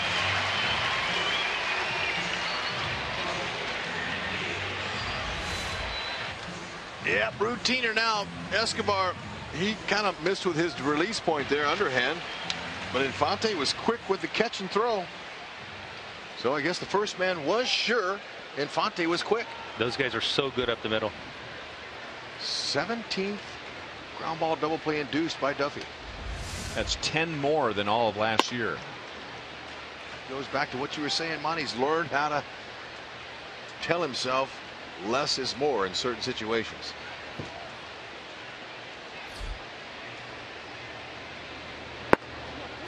Monty, did you try to blow it by people when you were young to impress everybody? Well, sometimes you feel like you have to, and there are certain times that you need to. You might have a man on third and nobody out or one out. You need to get that strikeout, but for the most part, you want to let the hitters get themselves out as much as you possibly can. Now, I don't mean they're going to get themselves out, but you don't have to get them. Let your fielders help you out. You don't have to do all the work. But you didn't have a 96, 97 mile an hour heater, so if you had one of those, wouldn't you want to impress people? If you had one, it sure would be tempting to use it a lot. Yeah. Duffy gives up a leadoff single, but faces only 3. All 3 outs on the ground. Still 3-0 Chicago.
There's our most creative sign of the night. Most creative sign of the homestand. If you're on the road, subscribe to MLB.TV Premium for live or on-demand Royals on over 400 devices. Real-time highlights, live look-ins, pitch tracking, and more. Blackout and other restrictions apply. Visit MLB.TV for details. 5 innings, no runs for the Royals against Jose Quintana. Kane, Hosmer, Morales come up in our Sonic Slam inning. Our contestant is Marilyn Puckett from Lamont, Kansas. If the Royals hit a home run in this inning, Maryland wins $800. If the Royals hit a grand slam out of the park, Maryland wins $25,000 from Sonic and the Kansas City Royals. Kane is struck out and grounded out to second base.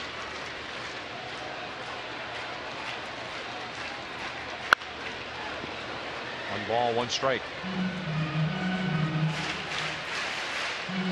Changing speeds, mixing them, different eye levels, high fastballs. Quintana's doing a good job. He's throwing cutters in, is successful.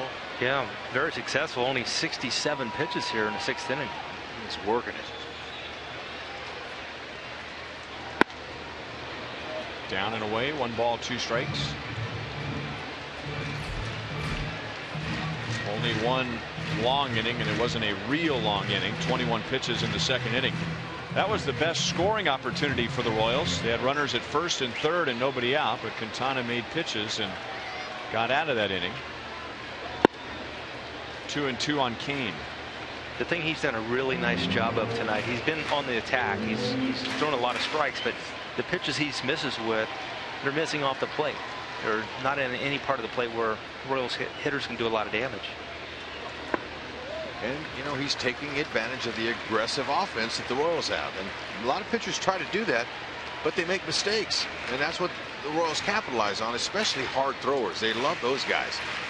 These finesse lefties have given the Royals some fits this year.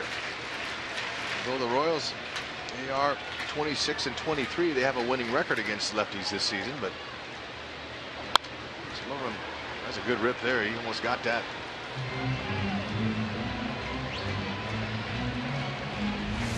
Royals have hit 272 off of lefties with 33 homers. That's a nice mark.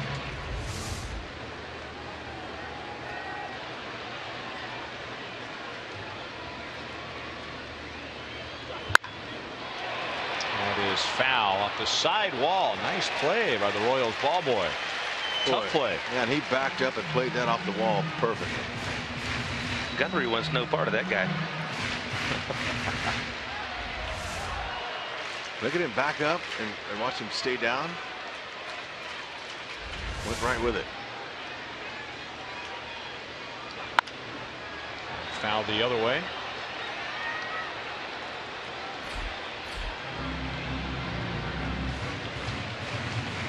Kane having a long at bat with Quintana, who's done a good job of getting quick outs tonight.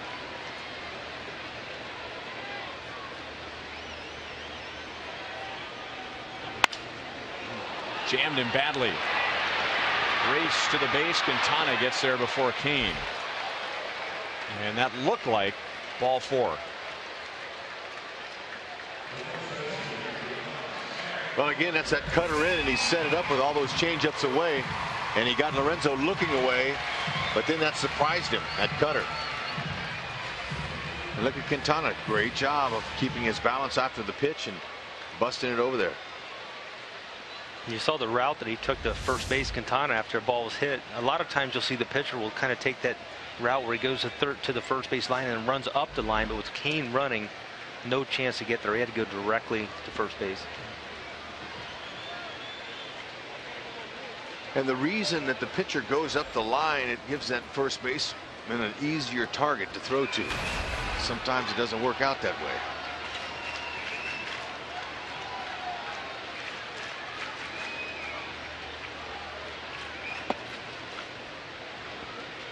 Hosmer is grounded to second and flied out to right.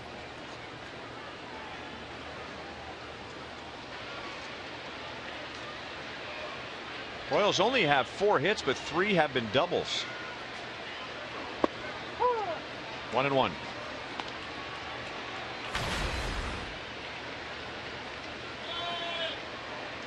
Batting average against goes up just a little bit each time through the order. Hosmer tried to stay back, but on a curveball that was 79 miles an hour, he lifts it to Thompson in left field, and there are 2 down. And you know, Quintana was watching John Danks last night. He saw the success he had against this offense, so he's kind of trying to pitch similar, mixing them all up.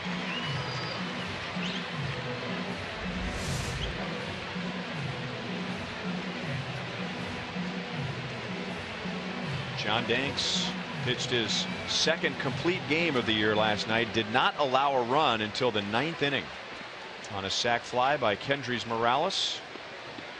Had 1 walk in 9 innings, 121 pitches. That was the season high. And here's Morales with 2 down. Breaking ball strike. Looks like the Royals are looking for the fastball, and he is not giving it to them when they're looking for it. Especially first pitch as a pitcher, if you're able to throw that breaking ball like he just threw for strike 1, it opens up a lot of possibilities. There you go, see him there try to expand the strike zone a little bit, get Morales and maybe swing over top 1 or ground out to third base. Soto's a veteran catcher, and he's going to try to work him away here. Well, he got the fastball, but it was in a good pitcher spot. 1-2.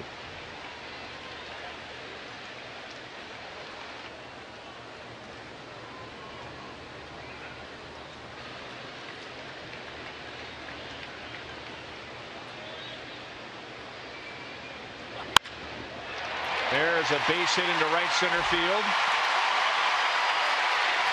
Morales is going to dig for 2, and the throw is offline.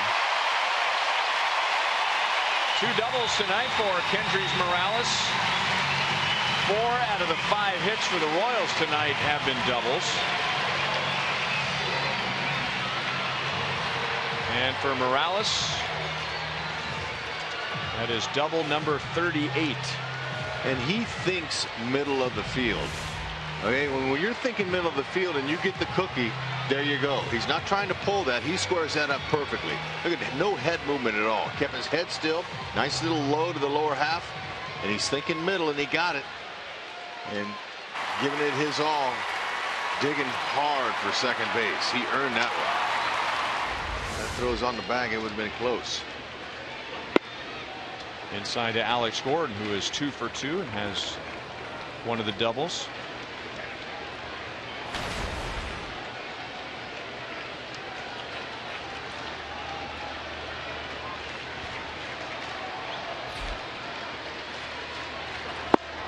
Royals are scoreless in 5 2/3 innings, but this is their 9th at bat against Quintana with a runner in scoring position.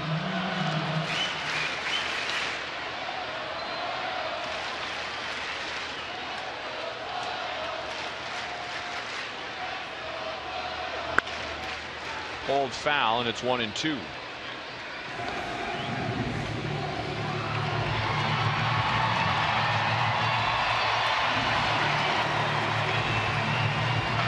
Morales is second in the league with those 38 doubles. His career high is 43, and that was in that great season in 2009. 43 doubles, 34 home runs, 108 RBIs for the Angels. First time he's had 2 doubles in 1 game tonight. 2-2 on Alex.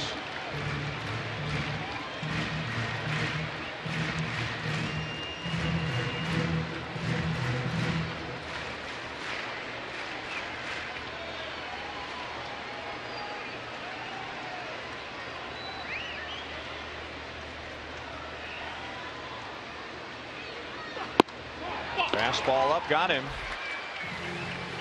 Royals are 1 out of 9 tonight with a runner in scoring position against Quintana.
revolves around you. Call 1-800-PICK-ATT. By your Midwest Ford dealers. Visit your MidwestFordDealers.com. And by Academy Sports and Outdoors. Right stuff, low price every day.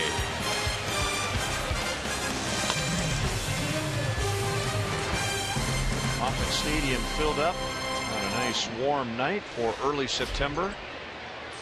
And the man at the plate right now is responsible for the White Sox 3-0 lead. Alexei Ramirez with one out in the fourth inning.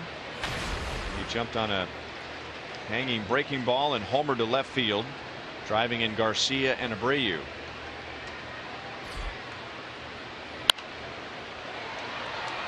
One and two.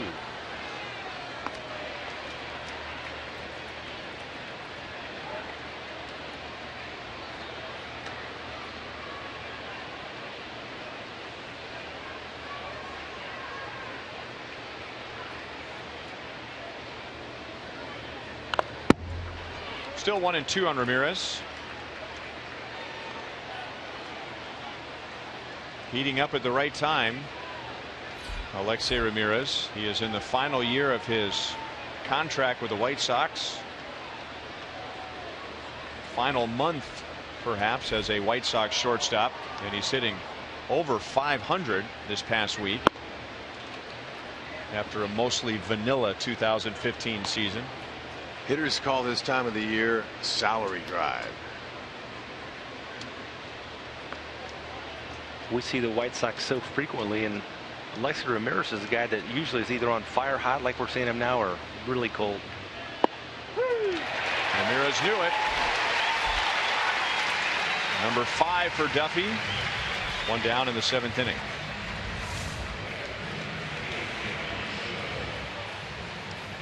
Beauty. Ball just caught that corner. I believe that was a changeup.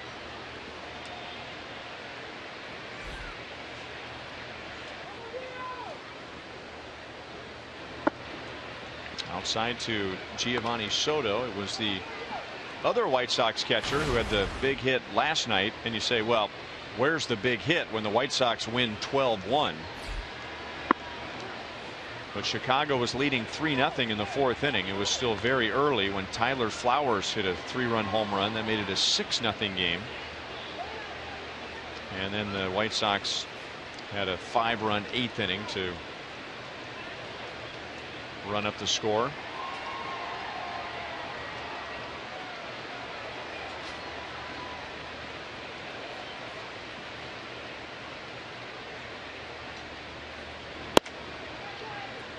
And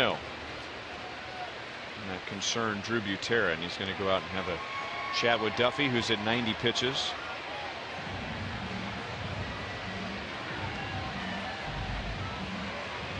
Nice job for Danny Duffy tonight managing that pitch count. His last start, only 5 innings pitched, 99 pitches to get through 5 innings. Rolling up those double plays certainly help on that count.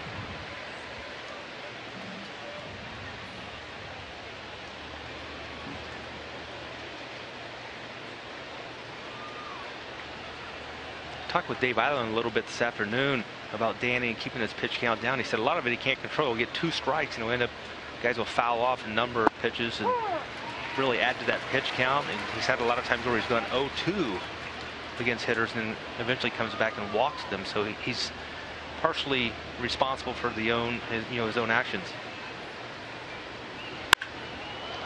And that ball is drilled to left field. The Chicago White Sox have hit 5 home runs in the first 2 games.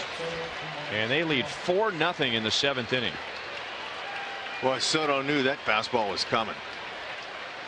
3-0 fastball. He took it and he goes, all right, I'm looking for another fastball right down the middle, and he did. That's exactly what that was, and he met it perfectly.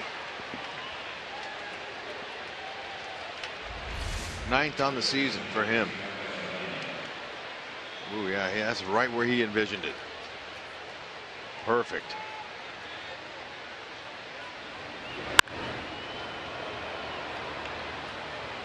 Part of that damage is done because of the ineffective pitch, but a lot of it's just getting in that hitter's count. You're 3-1. You pretty much know what's going to be coming, and Danny Duffy has to throw the fastball, and he does. And Soto deposits it in the bleachers.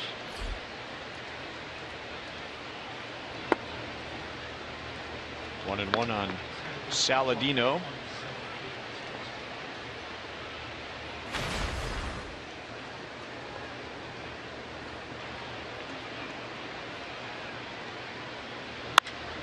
Off the end of the bat, Kane sprinting in and short hops it. Saladino is on with one out.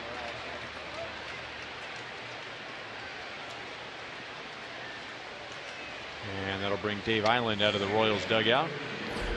And Franklin Morales begins to warm up in the left field bullpen.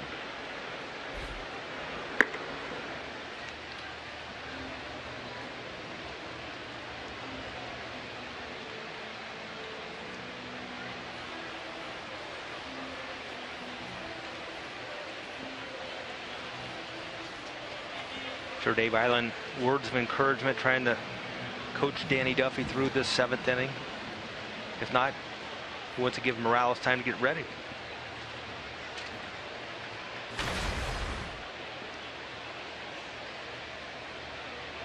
Gordon Beckham is 1 for 2, and his out was a fly out to the warning track in right field. Saladino got a great break going on first movement, and Butera had no chance.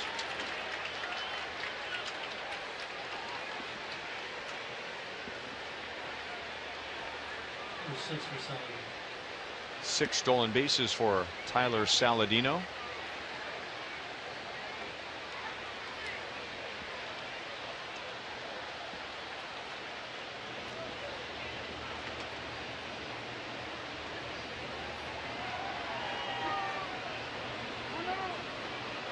With 5 home runs in the first 2 games of this series, that's a big turnaround for the White Sox.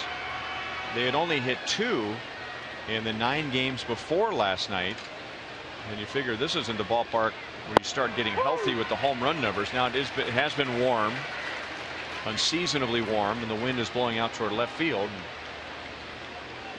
But still 5 home runs, and 3 of the 5 have been 3-run home runs. Flowers had the first of 3 White Sox home runs last night.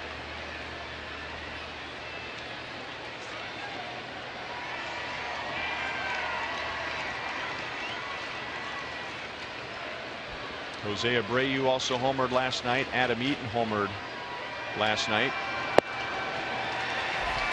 Duffy with a quick slide step to strike out Beckham, 2 down. And as we promised earlier in the game, we have selected the Data Strong fan photo of the game. Tweet your strongest fan photo to hashtag KC Data Strong Fan for a chance to have it featured in an upcoming broadcast. And we thank Mo. Brought to you by T-Mobile.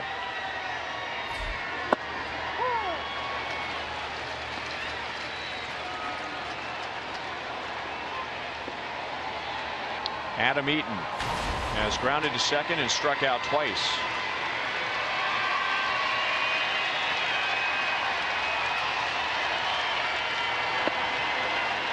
Was he able to check? No. Brian Knight is the third base umpire. No balls, 2 strikes. Duffy is now at 100 pitches.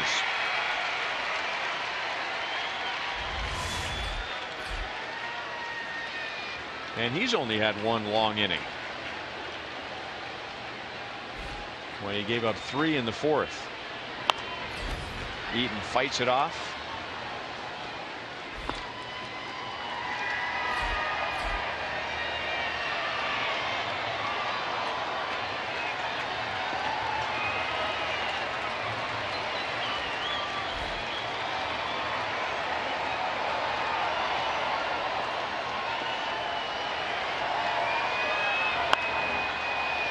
Still 0-2.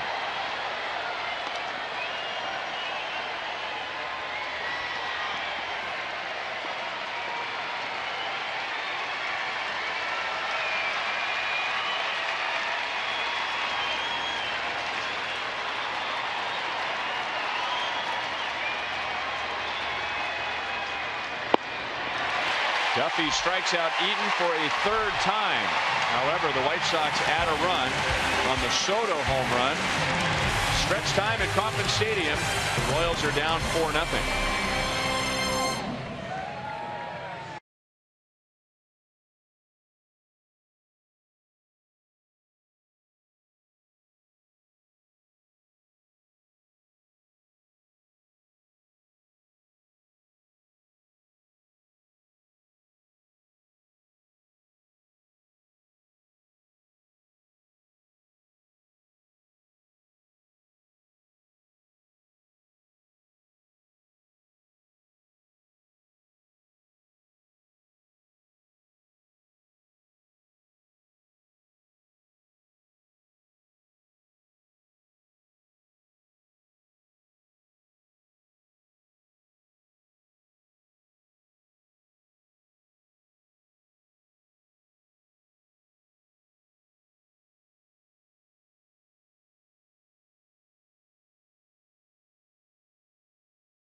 Panera takes us around the league. Tampa edges New York. Baltimore loses to Toronto. Minnesota and Houston 1-1. Texas and LA yet to get underway. Our Mazda game break takes us to Houston. Lance McCullers actually had a no-hitter in this one. It was broken up and then able to turn the double play, but Minnesota does score in that one. So 1-1. Twins were beat up pretty good last night. Coming up after the game on Boulevard Royals Live, we'll talk with Monty about Danny Duffy's performance. He goes 7 innings, but bit by the long ball. Royals struggling with runners in scoring position tonight. We'll hear from Ned Yost, reaction, and get you ready for tomorrow's matchup. One other note for you guys at this point, Alfredo Simon for the Tigers, who's had a very rough year ERA coming into the game tonight against the Indians of over 5, has a no-hitter going through 5. All right, thank you, Joel. See if Chesler Cuthbert can get something started against Quintana in the 7th inning. Joel mentioned the Royals struggling with runners in scoring position. They are 1 for 9. And Quintana has been good in that department this year. 232 overall, so he's tough to hit with a runner in scoring position, but especially tough tonight on the Royals. Yeah, you know, I don't think these last 2 games have been on the offense at all. I think it's just been great left-handed starting pitching, no question about it. Quintana, he's always pitched well against the Royals, but he's never been able to come away with a win. And with his offense giving him a couple of long balls, it's helped him. His last start against Seattle, he only went 4 1/3 innings. Just foul off the bat of Cuthbert.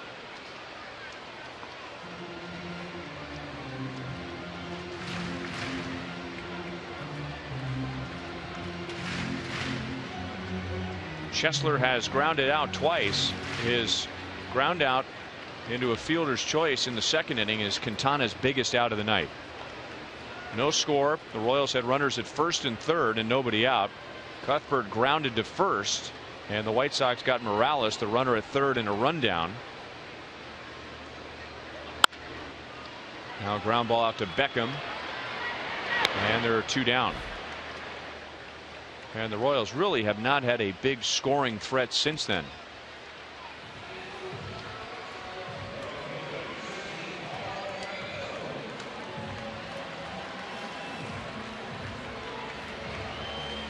And the Royals have had a tough time elevating Quintana. Of his 19 outs, only 5 have been in the air. Orlando has 2 of them. He is fly to right and line to right.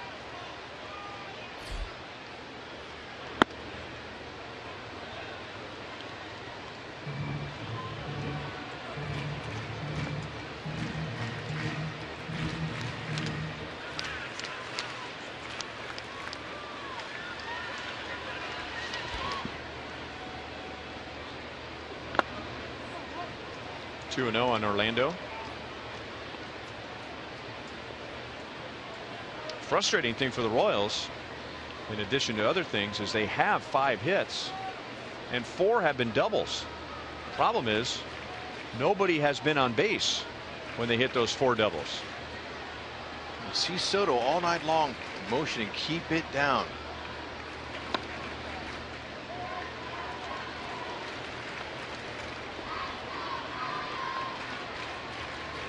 Quintana on the edge of his first walk. He is at 96 pitches.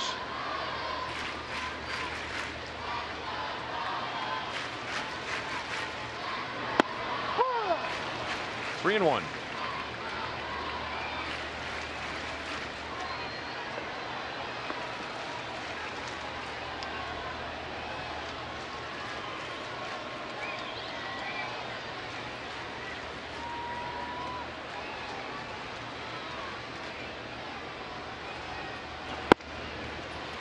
Full count. Paulo grabbing his back after that swing.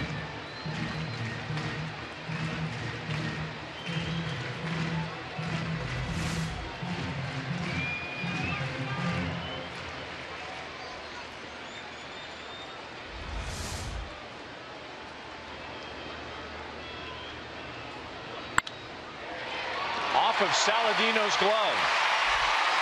The Royals haven't had a break like that all series. It's a base hit for Paulo Orlando, and he's on with 1 out.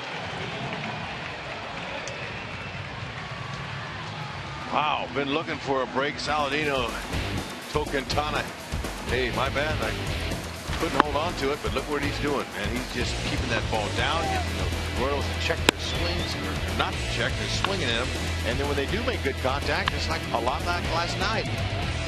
Just hit him at people.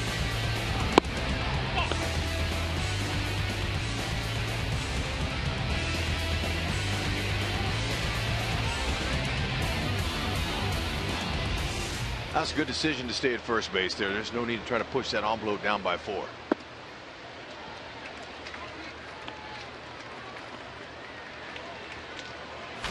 Infante in the second inning struck out. And then lost a hit on a good play at short by Ramirez in the 5th.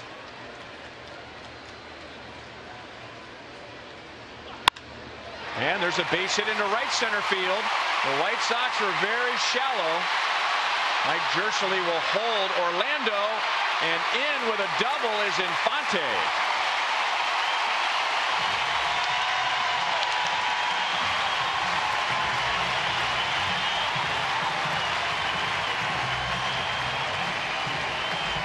Oh, he earned this one. Now, got a pitch that was rare tonight, and a pitch that was right down the middle. Stayed inside of it with his hands. Brings Paulo all the way over to third base. George put the stop sign up, but you like that effort Paulo was giving him. And Infante is able to get that hand and keep it on the base.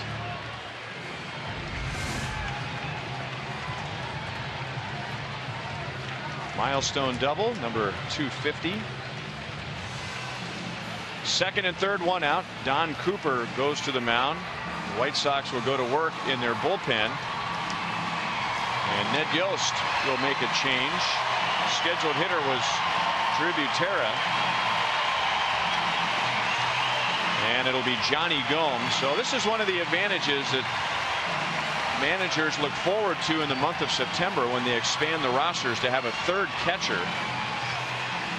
Otherwise, teams want to stay away from using their backup catcher this early in the game, because if something happens to him, well, now you're asking a third baseman or a second baseman to catch. But And Yost can pinch hit Butera because he has both Perez and Pena on the bench.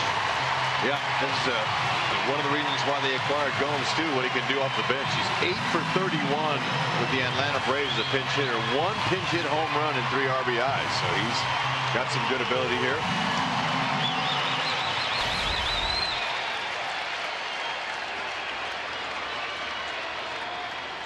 More at bats, so more home runs and RBIs against righties, but a much better batting average against lefties. And he's looking for that first pitch fastball.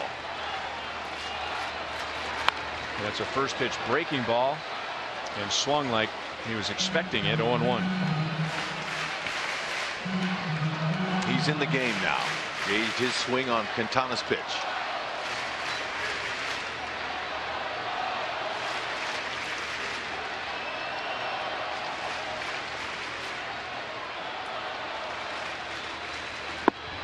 At the knees with a fastball, quickly 0-2.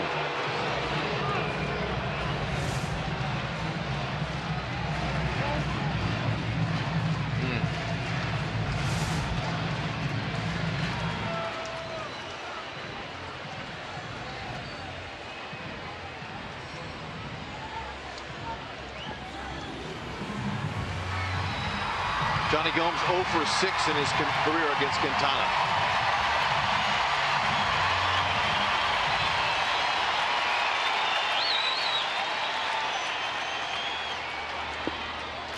One ball, 2 strikes. This is the Royals' 10th opportunity already with a runner in scoring position.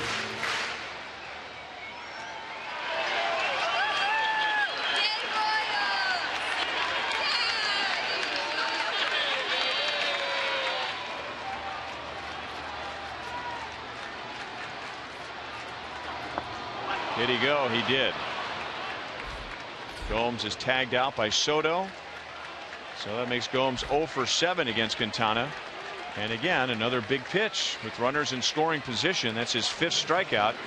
And they're 2 down. Gomes had an idea this pitch was coming, but it wasn't where he wanted it. Unable to check his swing.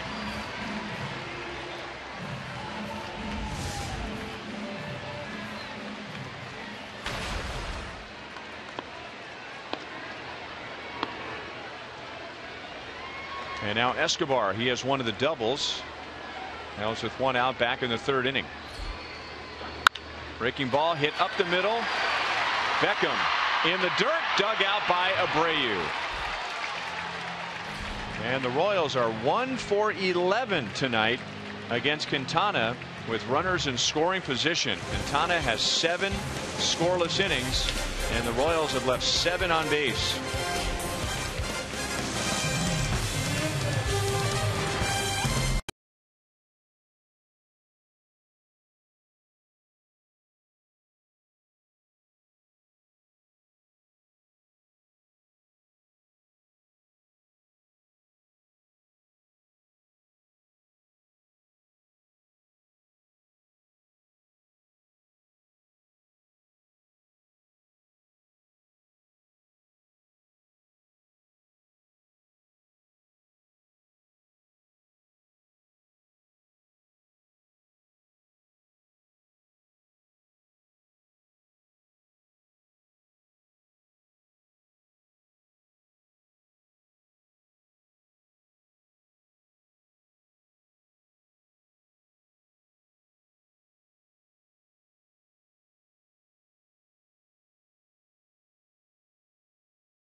strikes. That's 7 for Cueto. And Johnny Cueto has pitched a shutout in his Royals home debut.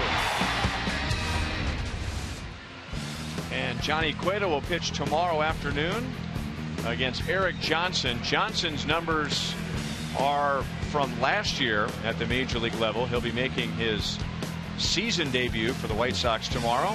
12:30 with Hy-Vee Royals Live. And the first pitch is at 1:10.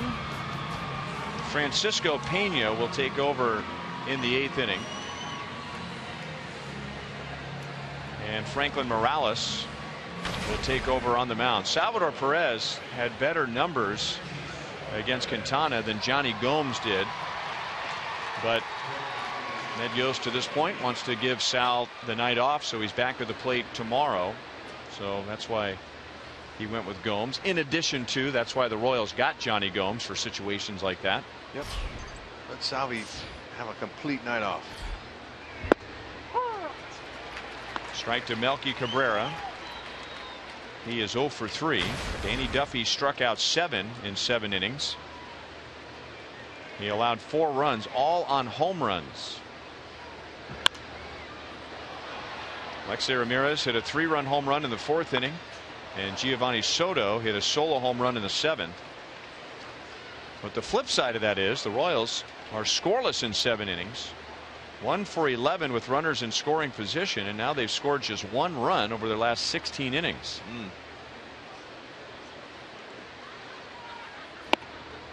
1-2 on Cabrera.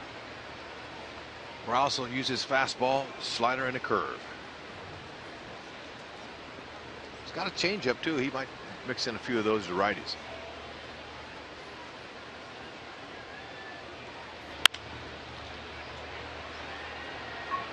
Paulo Orlando moves toward right center field. He'll take care of Melky Cabrera.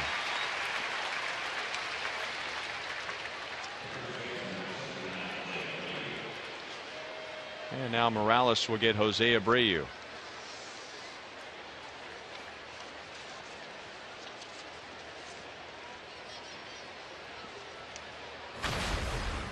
Abreu walked in the 1st, walked and scored in the 4th, and singled in the 6th.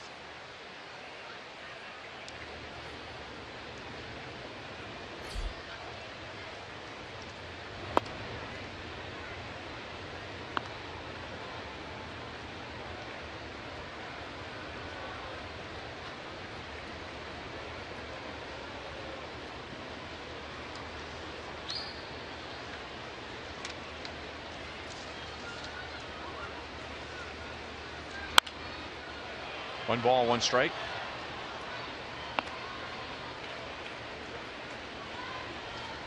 Abreu's having a much better at this year against the Royals in his rookie season, and winning Rookie of the Year. He had 36 home runs and 1 against the Royals, just 1, and that came in the final series of the season. Inside with a fastball, 2 balls and 1 strike.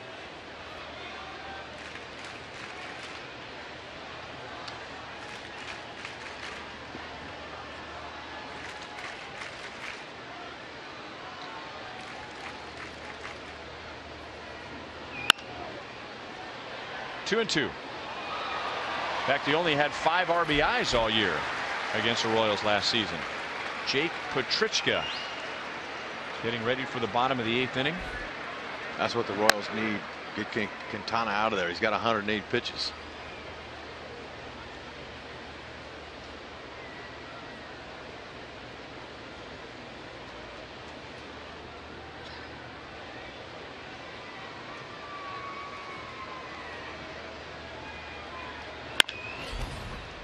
On the ground to Infante, and there are 2 outs.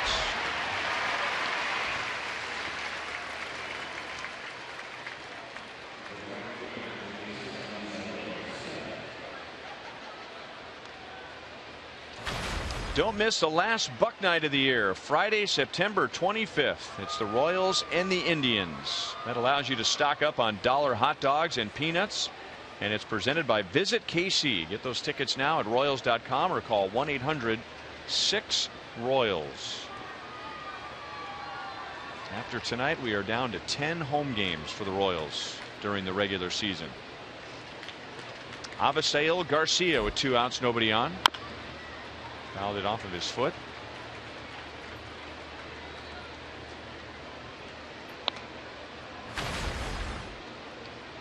He singled off of Danny Duffy's leg in the 4th inning and scored with Jose Abreu on the Alexei Ramirez home run.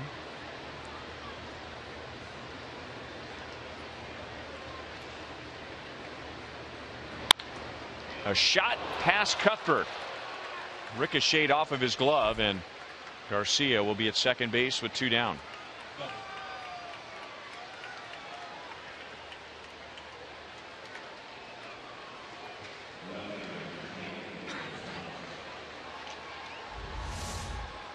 Cuthbert, good effort there, just couldn't quite glove it. Ball was hit hard.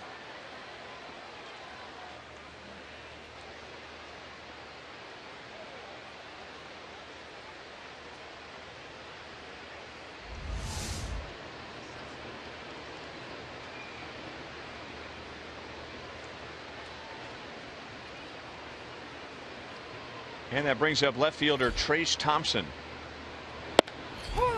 0 for 3, but 2 hard hit outs. Comes from an athletic family, to say the least. His father, Michael Thompson, played 13 seasons in the NBA, was part of that Lakers dynasty in the 1980s. His brother, Michael, played college basketball and briefly in the NBA, and then his other brother, Clay, was on the Golden State Warriors championship team from this year that beat LeBron James and the Cavaliers. Yeah. Some about that. Some kind of family that is. Wow. Strike 3 called. Morales has a scoreless top of the 8th inning. Got the right guys coming up against the White Sox bullpen. Lorenzo Cain, Eric Hosmer, Kendrys Morales, and if anybody gets on, Alex Gordon.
Chevy call to the bullpen, and it's Jake Petrichka with Cain, Hosmer, and Morales coming up. Petrichka, he's a sinker, slider, changeup pitcher, ground ball guy.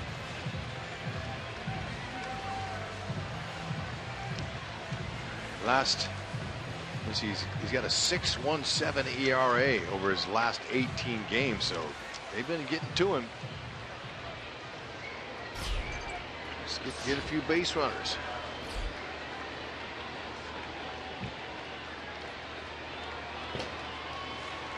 Kane was 0 for 3 against Quintana.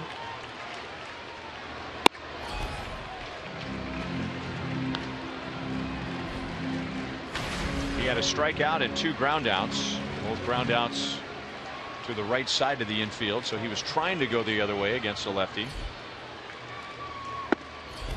And that's too low. 2 balls and no strikes.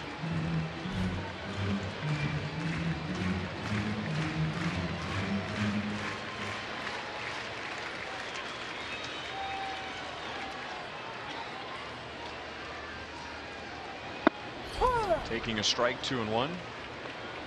Jake Petrichka trying to help Jose Quintana beat the Royals for the first time. But this is just the second time in 17 starts against the Royals where Quintana has left the game with the lead. Little tap, tough play for Petrichka. Kane is safe, and then he made a move. He's got to hurry to get back to first base, and there was nobody there. Going to give him a base hit, and Kane's first hit of the game. Yep, he's got a nice sinker. There's no doubt about it. But you know, opponents are hitting .353, not including that hit there, first batter's face. So Kane is able to get on, make something happen.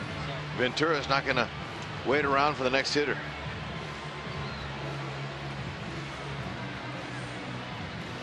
Just hit one of those posts.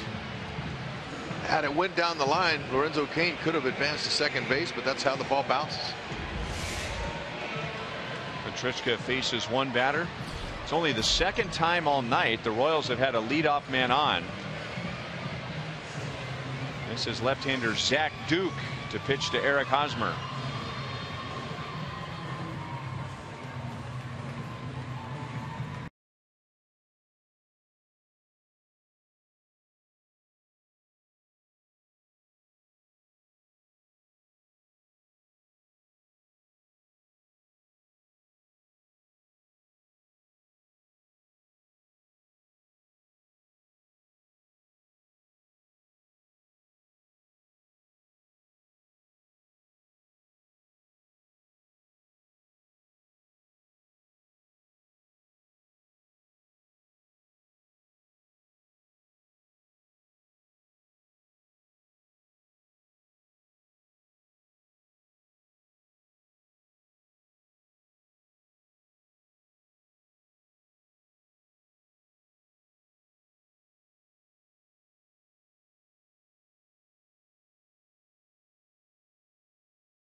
But it's just the second time they've had a leadoff man on. Zach Duke, making his 60th appearance, comes on to face Eric Hosmer with Kane at first and nobody out.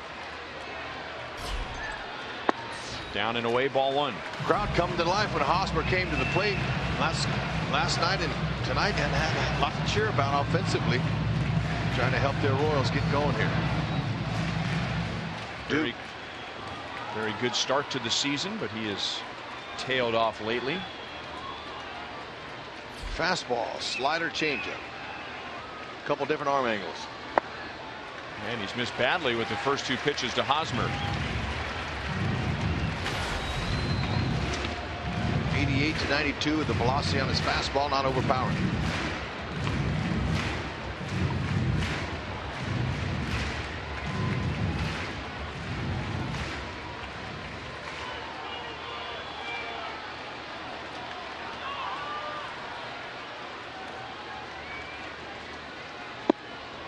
Taking a look at a strike, 2-1.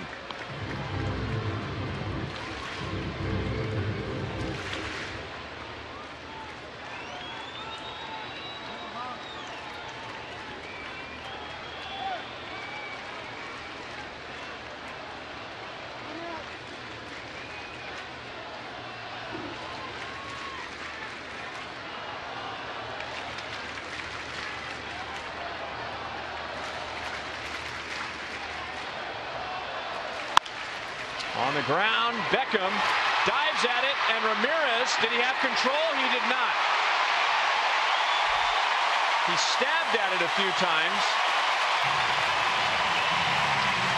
White Sox may take a look at it, but for now, the Royals have had 2 breaks to get 2 on with nobody out.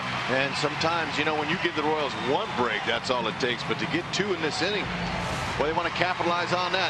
Beckham, he did all he could to kind of stab at it as he lost his balance falling. And by the time Kane snuck in there at second base, Alexi Ramirez on the pickup couldn't glove it.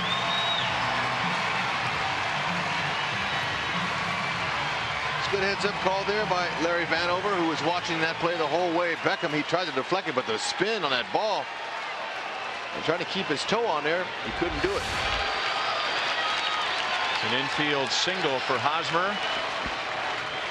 And now 2 on, nobody out for Morales, who's had a good night. And he takes down and in. A double in the 2nd inning and a double in the 6th. It gives him 38, which is 2nd in the league.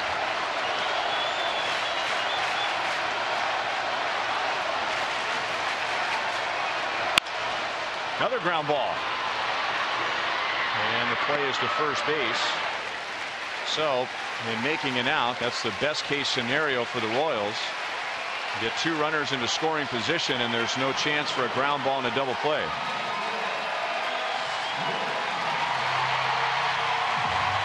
That ground ball makes the Royals 1 for 12 tonight with runners in scoring position. That's the big number for them against Quintana and Duke.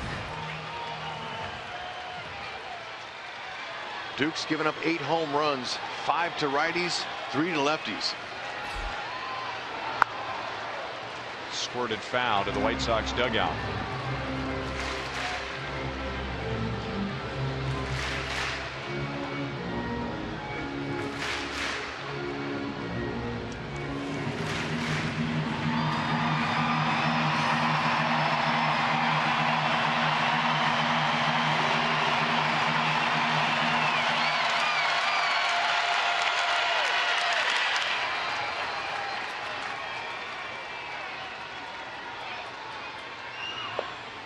Blocked by Soto. He's blocked 3 in this inning.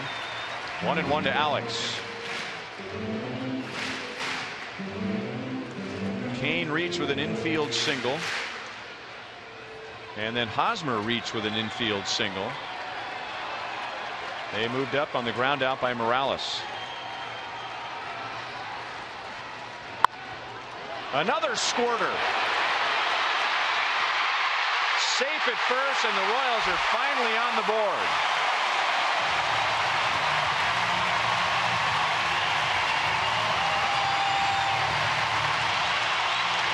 It's all or nothing here on Squibber Derby. That's exactly right. The Royals, they may not be squaring him up, but that's making up for all those line drive outs they hit last night and tonight. And Robin Ventura is going to make another trip to the mound, but Gordon cues it right off the end of his bat, and it stays fair. That was beautiful. And it's good to see Alex not overdoing it on his run to first base. And he just kind of was nice and steady right through the bag. Didn't try to push it. No need to.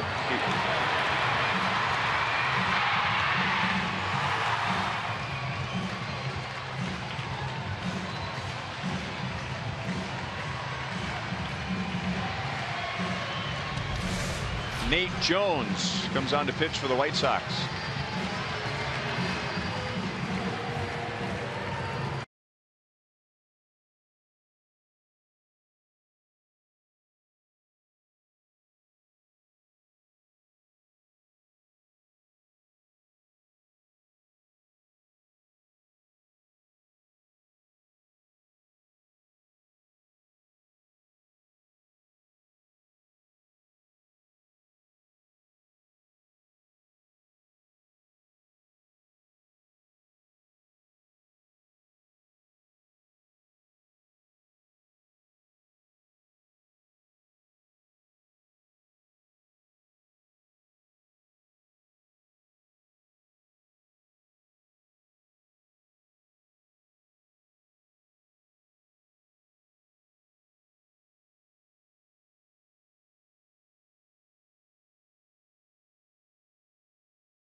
Hosmer at third base, and now Gerard Dyson is going to run for Alex Gordon. And Mike Moustakas is going to bat for Cheslor Cuthbert as the White Sox bring on right-hander Nate Jones. All right, he's going to be seeing a good fastball. Moose loves that. 95 to 100. He cuts the fastball, slider changeup. Moustakas 1 for 9 in his career as a pinch hitter. Like to add to those numbers right here. Dyson in at first base.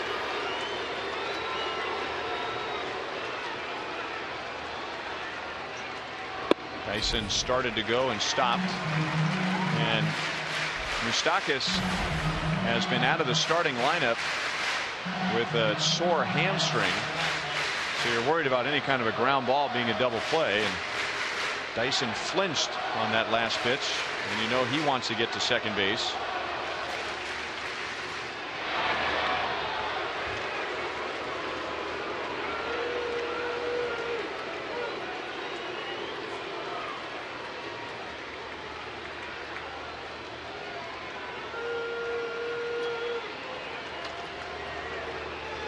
Eric Hosmer was just grinning at, I think, Rusty Kuntz across the diamond.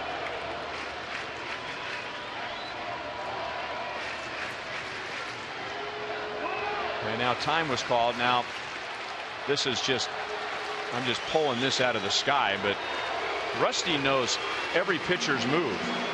And Nate Jones' move, he had quick feet, but then he just lobbed it over to first base, and Hosmer took a few steps down the line, and that might have been Hosmer being aware of what Jones does when he throws over to first. You might be right. Saladino way off the bag over there. Dyson skidded as he was running, and Ramirez makes a great play on Mike Moustakas, and the White Sox had Ramirez in the right place, and that sums up this series for the Royals offensively in games 1 and 2. And he hit a dart. Just a little bit further to the left, they had action. Not happening.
As promised earlier in the game, it's Miller time, brought to you by Miller Lite, and this is Scott Alexander's big league debut Wednesday against Detroit.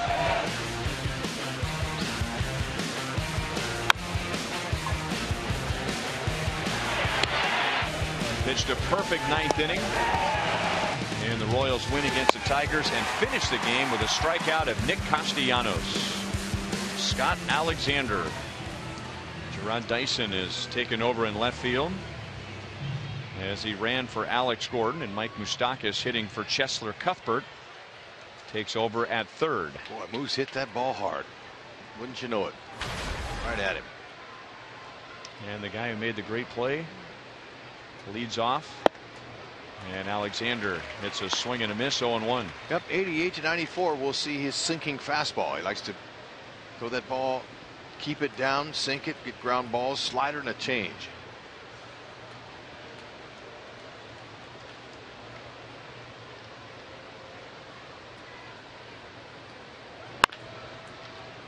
On the ground to Infante, and Ramirez, who had a big 3-run home run in the 4th inning. That's the biggest hit of the game so far tonight. He is out to begin the 9th.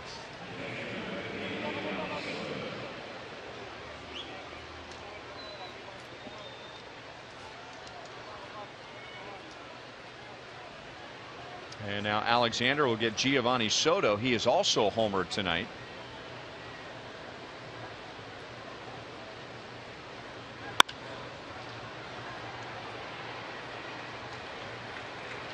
Three pitches, 2 outs. Soto is 1 for 4.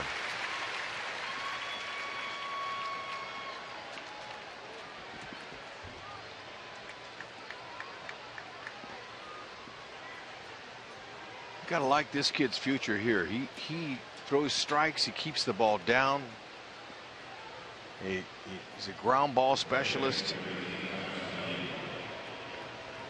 They like him. Nice ERA. Good season down there in AAA.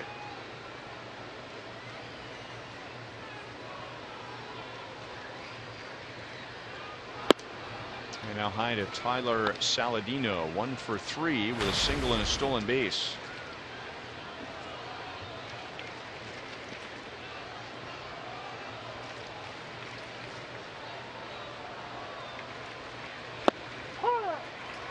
Alexander had 6 minor league saves in 2013 and 2014 combined, and then the 14 this year at Omaha.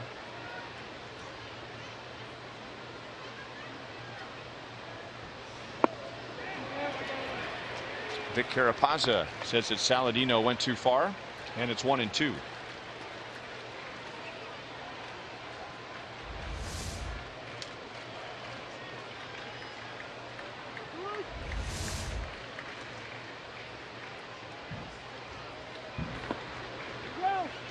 No swing, and it's 2-2. Royals took Alexander in the 6th round in 2010, and he pitched in 12 games at Idaho Falls, and then he injured his left shoulder and he missed all of 2011.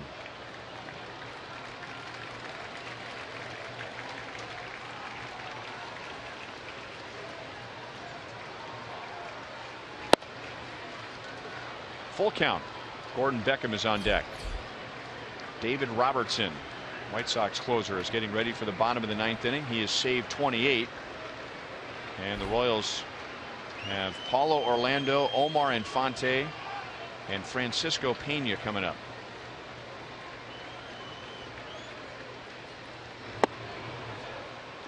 And a 2-out walk.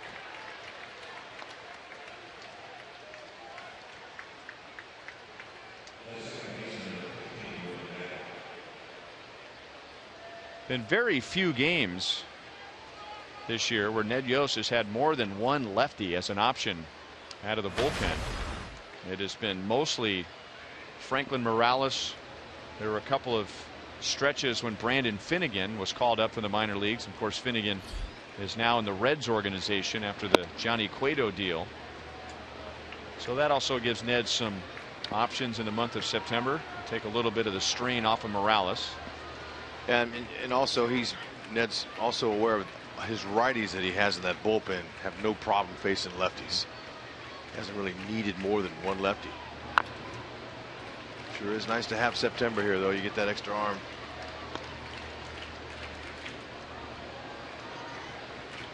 Yeah, here's some of those numbers. Royals righties in the bullpen. Kelvin Herrera, lefties hit 140 against him. Wade Davis 157. Ryan Madsen 198.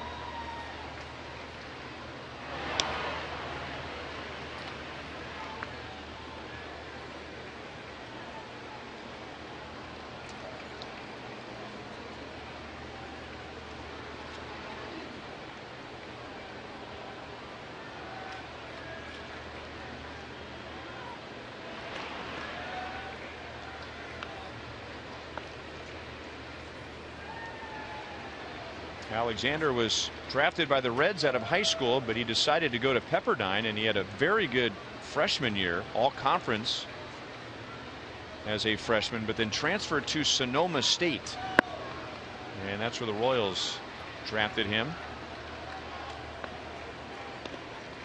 He has an older brother, Stuart, who pitched in the Marlins organization for parts of 5 seasons.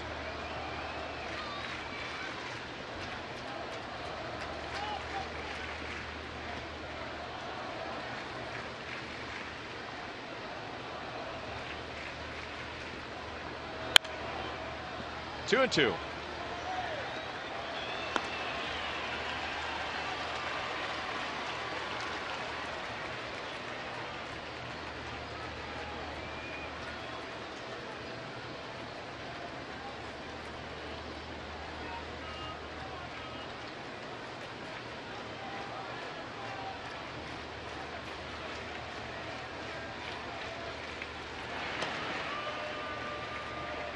Saladino has stolen a base tonight.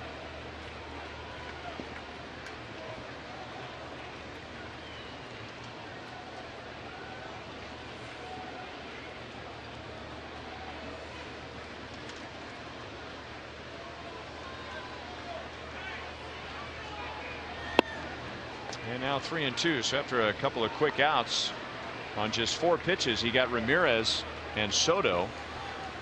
But a walk to Saladino, and now 3-2 on Beckham. Left-hand batter Adam Eaton is waiting on deck.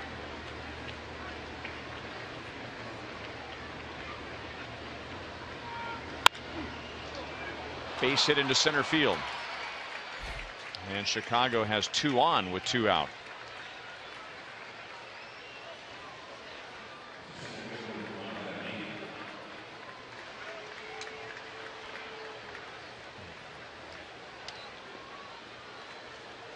Tonight's copyrighted telecast is presented by authority of the Kansas City Royals and may not be reproduced or retransmitted in any form. And the accounts and descriptions of this game may not be disseminated without the express written consent of the Kansas City Royals Baseball Corporation. Ryan Lefevre, Rex Hudler with Joel Goldberg and Jeff Montgomery. Producer Joe Lavero, director Steve Kurtenbach, associate producers Al Broughton, Sam Abramson, Dave Holtzman, and the producer of Royals Live is Brian Shapiro. Royals are trying to hold the Sox right here with 2 down in the 9th inning, and that's up the middle and into center field, and the walk with 2 outs turns into a run, and Chicago's back out to a 4-run lead.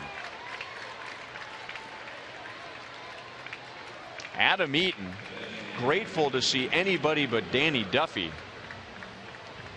Eaton struck out 3 times against Duffy and grounded out, and now gets a single and an RBI against Alexander. Yep, too much to the middle.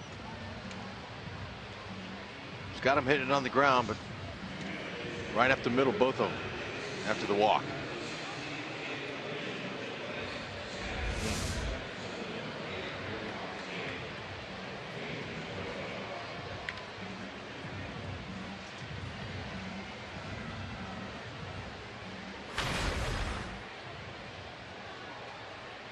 Melky Cabrera is 0 for 4.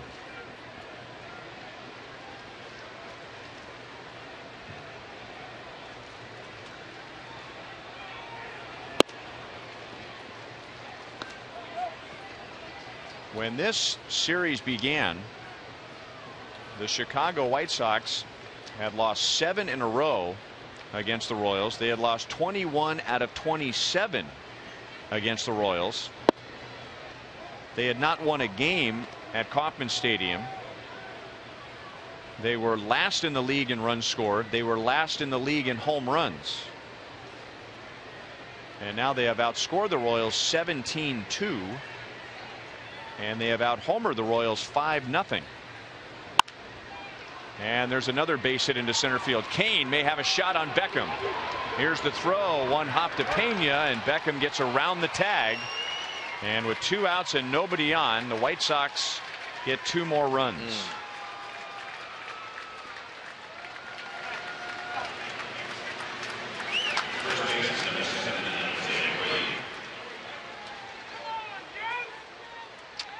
Alexander struggling a little bit with confidence.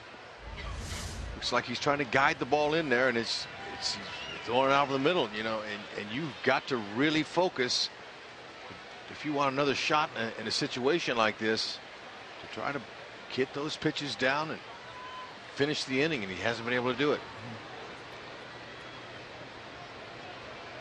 And you almost got Beckham on the left shoe. And it doesn't get any easier now with big Jose Abreu.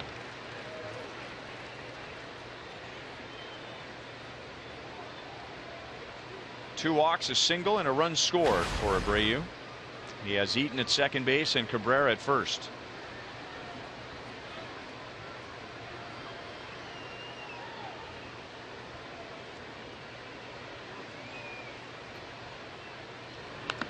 And now way outside, and that'll move the runners up. We just had this conversation, I think, when we were in Tampa Bay. And over the years, I've had conversations with both hitters and pitchers and asked them, you know, what, other than playing against great talent, what was something that surprised you about the big leagues? A challenge that maybe caught you off guard?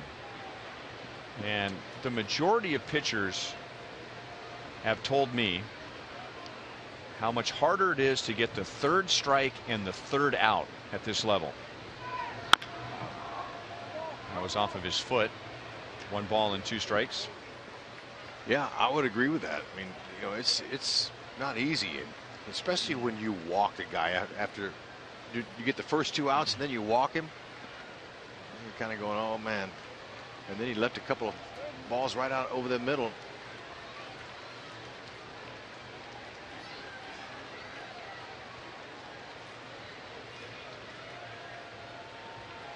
And it's very common to see a young pitcher who allows, you know, more runs than the average pitcher with 2 outs, more hits than the average pitcher with 2 strikes. Strike 3 called. So Alexander strikes out Abreu, but the White Sox have their biggest lead of the night, 6-1 as we go to the bottom of the ninth.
With Chicago leading 4-1, but the White Sox got 2 more in the 9th inning, so he was warmed up and ready to go. Robin Ventura runs him out there anyway.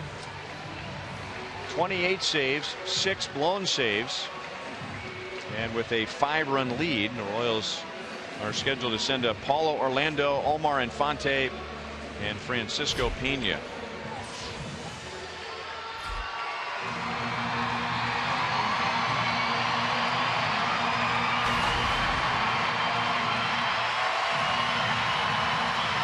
Paulo is 1 for 3, which included a line out to right field against Jose Quintana. Quintana is 3 outs away from defeating the Royals for the first time in his career.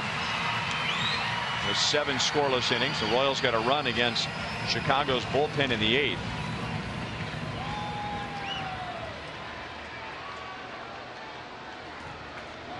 We see a load of mid-90s fastball from Robertson, power curveball, and occasional changeups.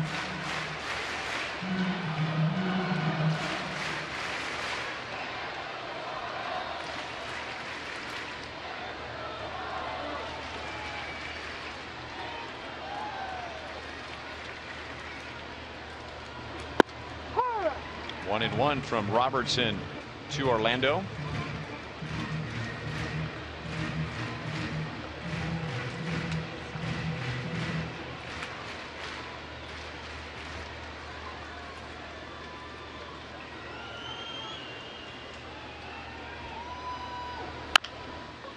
Chop to third. That's Saladino.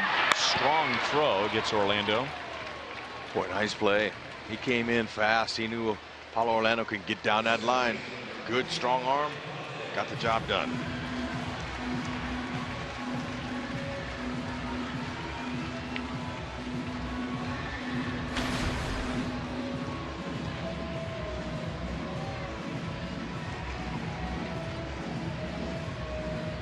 Omar Infante doubled in the 7th inning.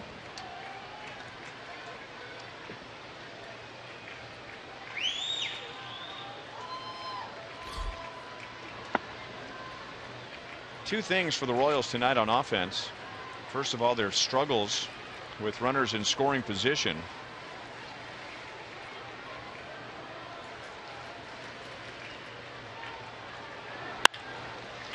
Out to Ramirez. 2 down. Royals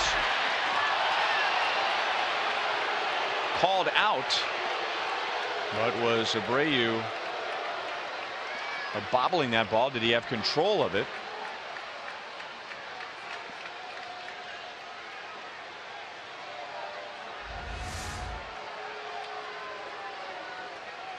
Or did he get it back in time?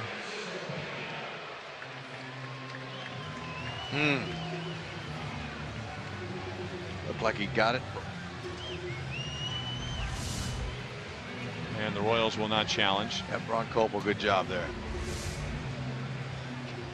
See as he picked it up right there. So anyway, 2 for 14 with runners in scoring position, and the Royals hit 5 doubles tonight, but only 1 came with a man on base.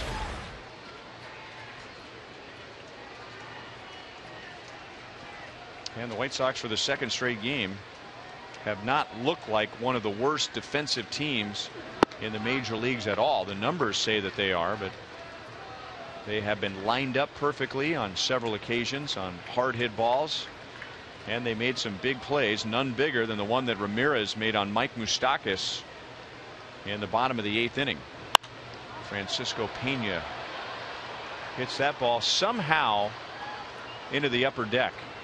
It's almost impossible for a right-hand batter to hit the ball where Pena just did. I think the White Sox coming in here to the cave, bringing their A game, saying, you know what, if we're going to salvage any of these games and try to make our record any better, it's best to beat that team at the top. Pitched really well. Starters, Danks and Quintana.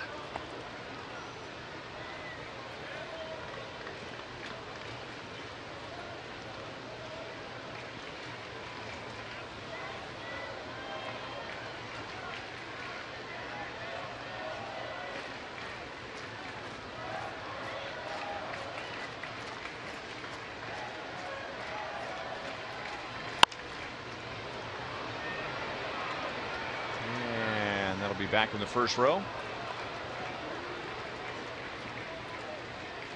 Big crowds for this series, and disappointed. 36,900 last night, 37,800 tonight, which is thinned out quite a bit, especially after Chicago added 2 in the 9th inning.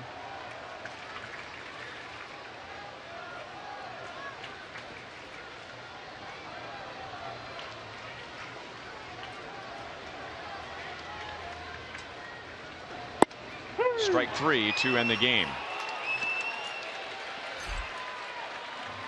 The Royals lose a series for the first time in a month. They lose a home series for the first time in 2.5 months. Wow. As the White Sox have won the first 2, and now they have set themselves up for a possible 3-game sweep. We'll wrap things up and preview tomorrow when we come back. White Sox win it tonight 6-1.